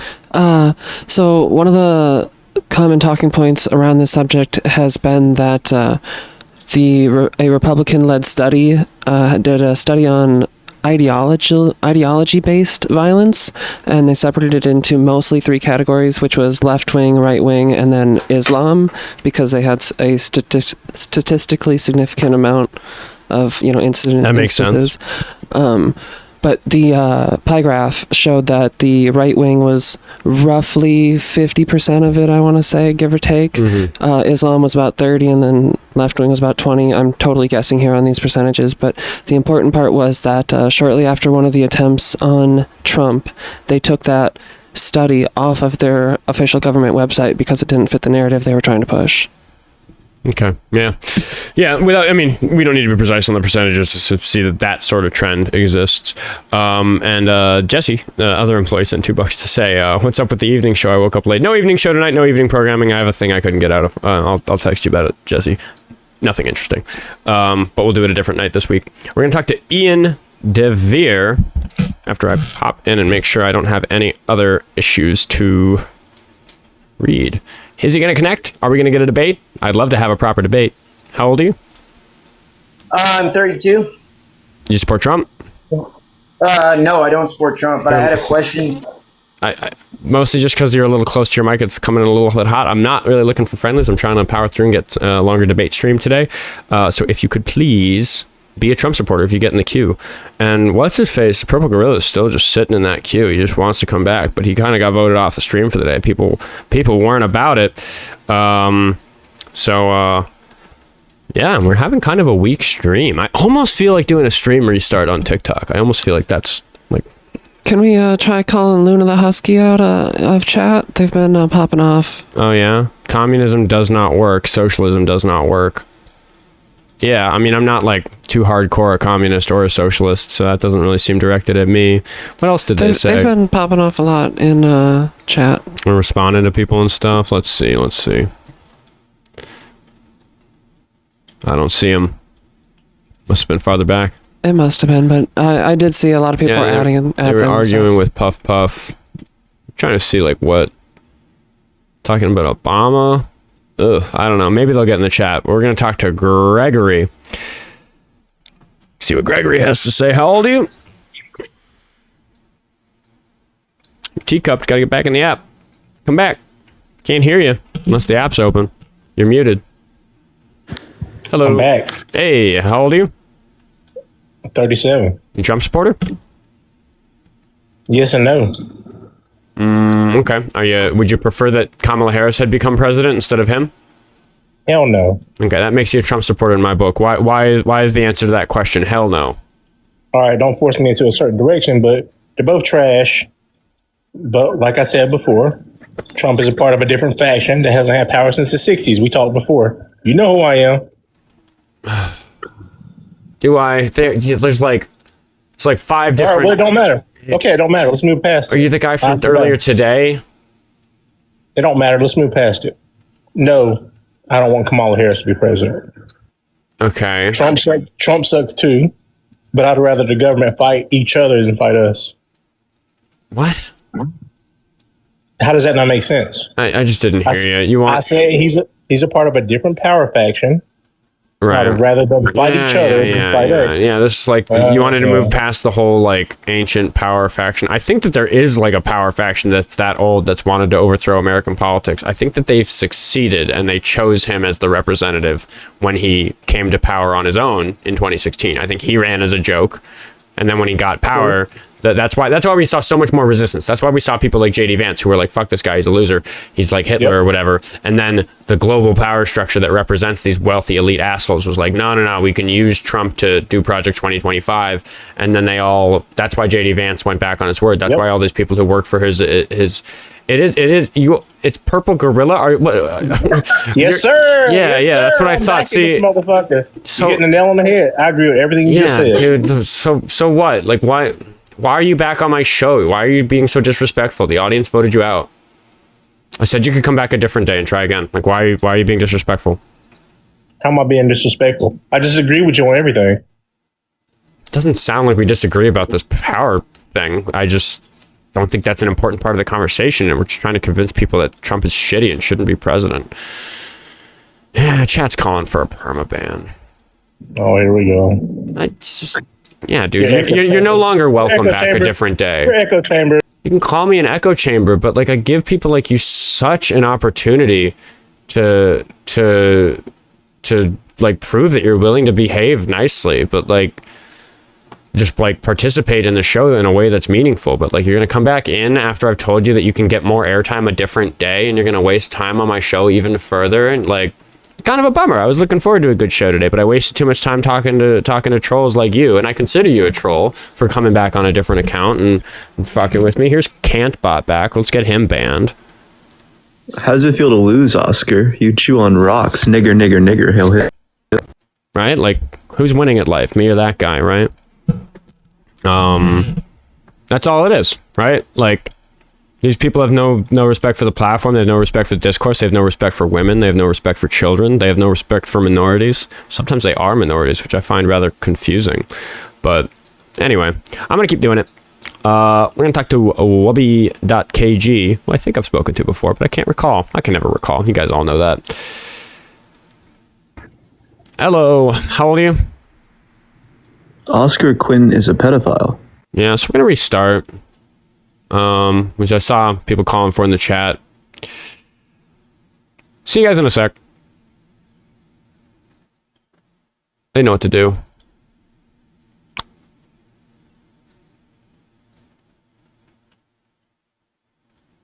Like, that's all it is, right? Like, you know, it's fascinating to me. Oh, I always forget. I shouldn't open the new live thing before that window pops up.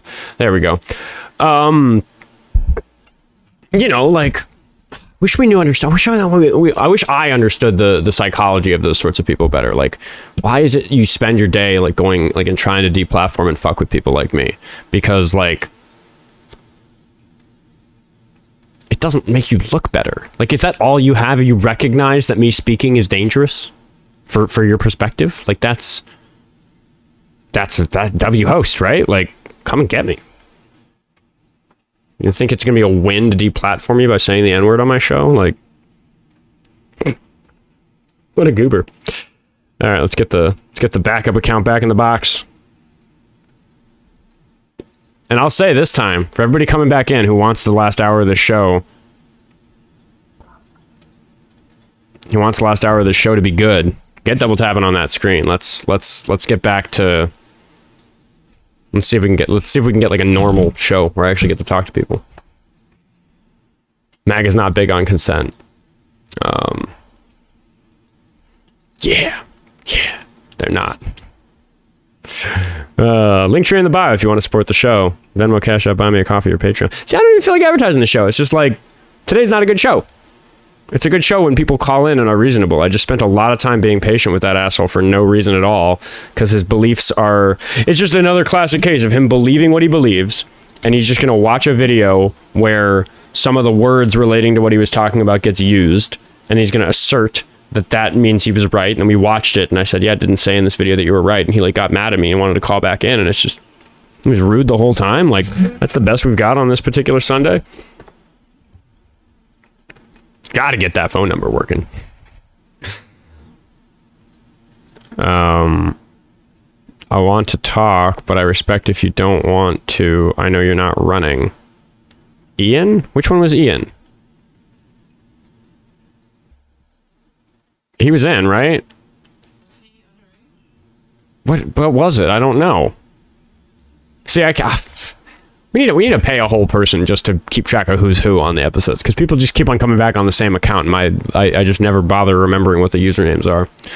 And I can certainly never match a voice to whichever username it was previously. That's just a hole in my brain. So skill I lack as a host. Oh, he was a friendly. Yeah, I'm not looking for friendlies today. I'm like, you know, like I feel like friendly time is nice when we have like the normal 2-hour show, and for 90 minutes it's dense with calls that are what the show is supposed to be about, and then it's like we all like unpack and celebrate that together during friendly time. Whereas if it is just a grind of getting through trolls and conversations that I don't really consider all that serious, especially like one with Guard Dog, where it's like we talked for what, 15-20 minutes, nobody even understood what he was trying to say. Like, he couldn't even articulate like what his perspective on all this was in a way that people found sensible. So yeah, it's just like today's episode has kind of been not what I want episodes to be. Stock reflecting pool, just another, you know, just another show of incompetency. Like, Trump has all this, you know, he puts gold on everything at the White House to like make it look good to him, but to the rest of us it looks fucking tacky. And then he has things like these projects for the reflecting pool where they just like biff them, or like the White House lawn. Like, the White House looks trashy. The White House looks like white trash. There's like incomplete projects all over the lawn, and like a bunch of torn up grass, and like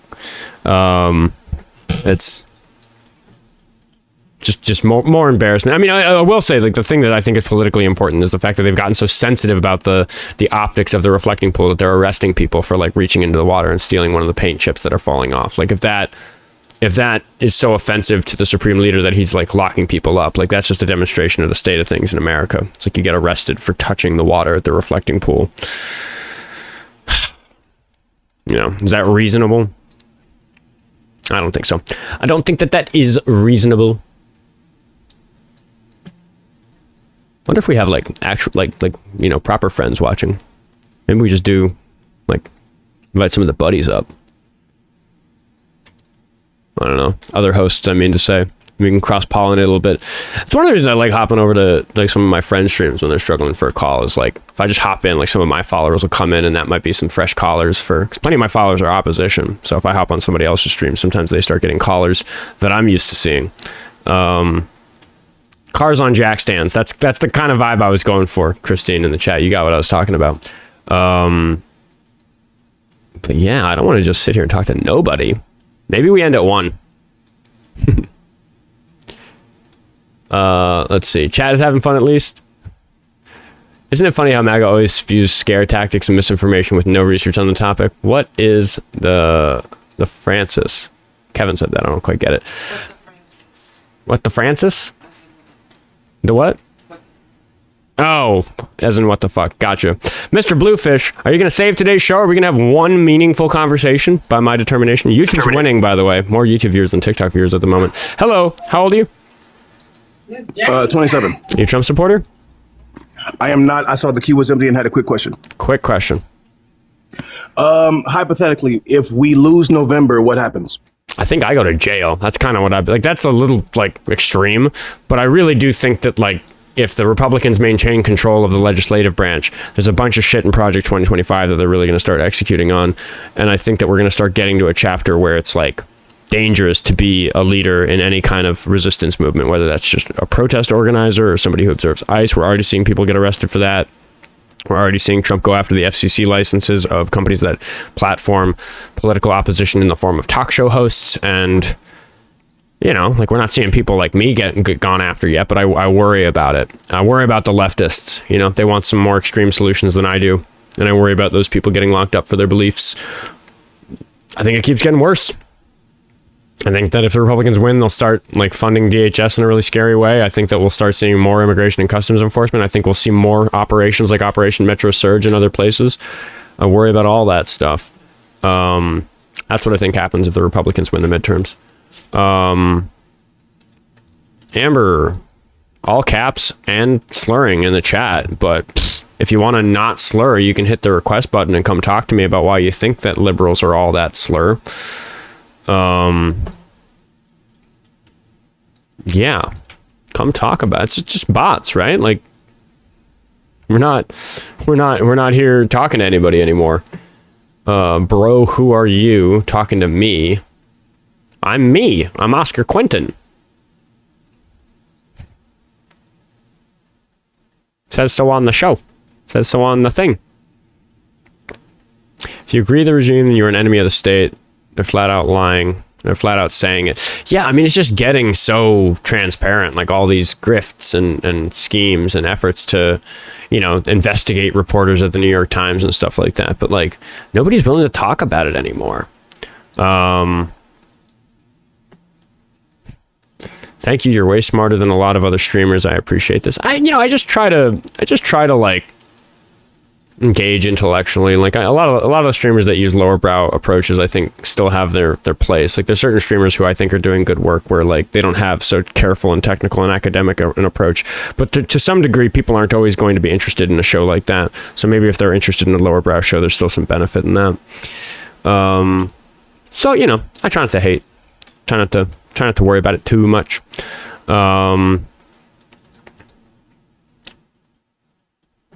But yeah, I'm calling it. We're not getting callers. No reason to do this for another hour. Yeah. No Sunday evening programming today. I have something getting in the way today. So expect the VOD up normal time tomorrow, 10 o'clock Central Time. And I really am excited to get the phone number on the screen this week. That's going to be the goal, to do that like by the end of the calendar week, by the end of Friday. Yeah. Because it's just a dearth of callers at this point, which is very, very silly considering how fast the page is growing. Like it's just that I think I've been really aggressive with batting the trolls away lately. See, okay, wait, Baking Soda Yoda says running ? No, get in the queue. Well, I'll stay on for an hour if you come up and you have something you want to talk about. I'll hang out for just a second. Are you here? What's the username again? Baking Soda Yoda.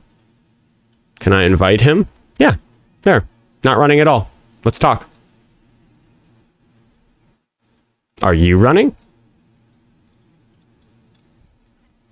Who should we raid? Okay, that's actually a good question. I've been like forgetting to like raid people because I should. Let's see who's live. Oh yeah, they absolutely did run. It's like I'm ending the stream because nobody's calling in, and they're calling me a runner, and he says that he says I'm running, but he won't come in.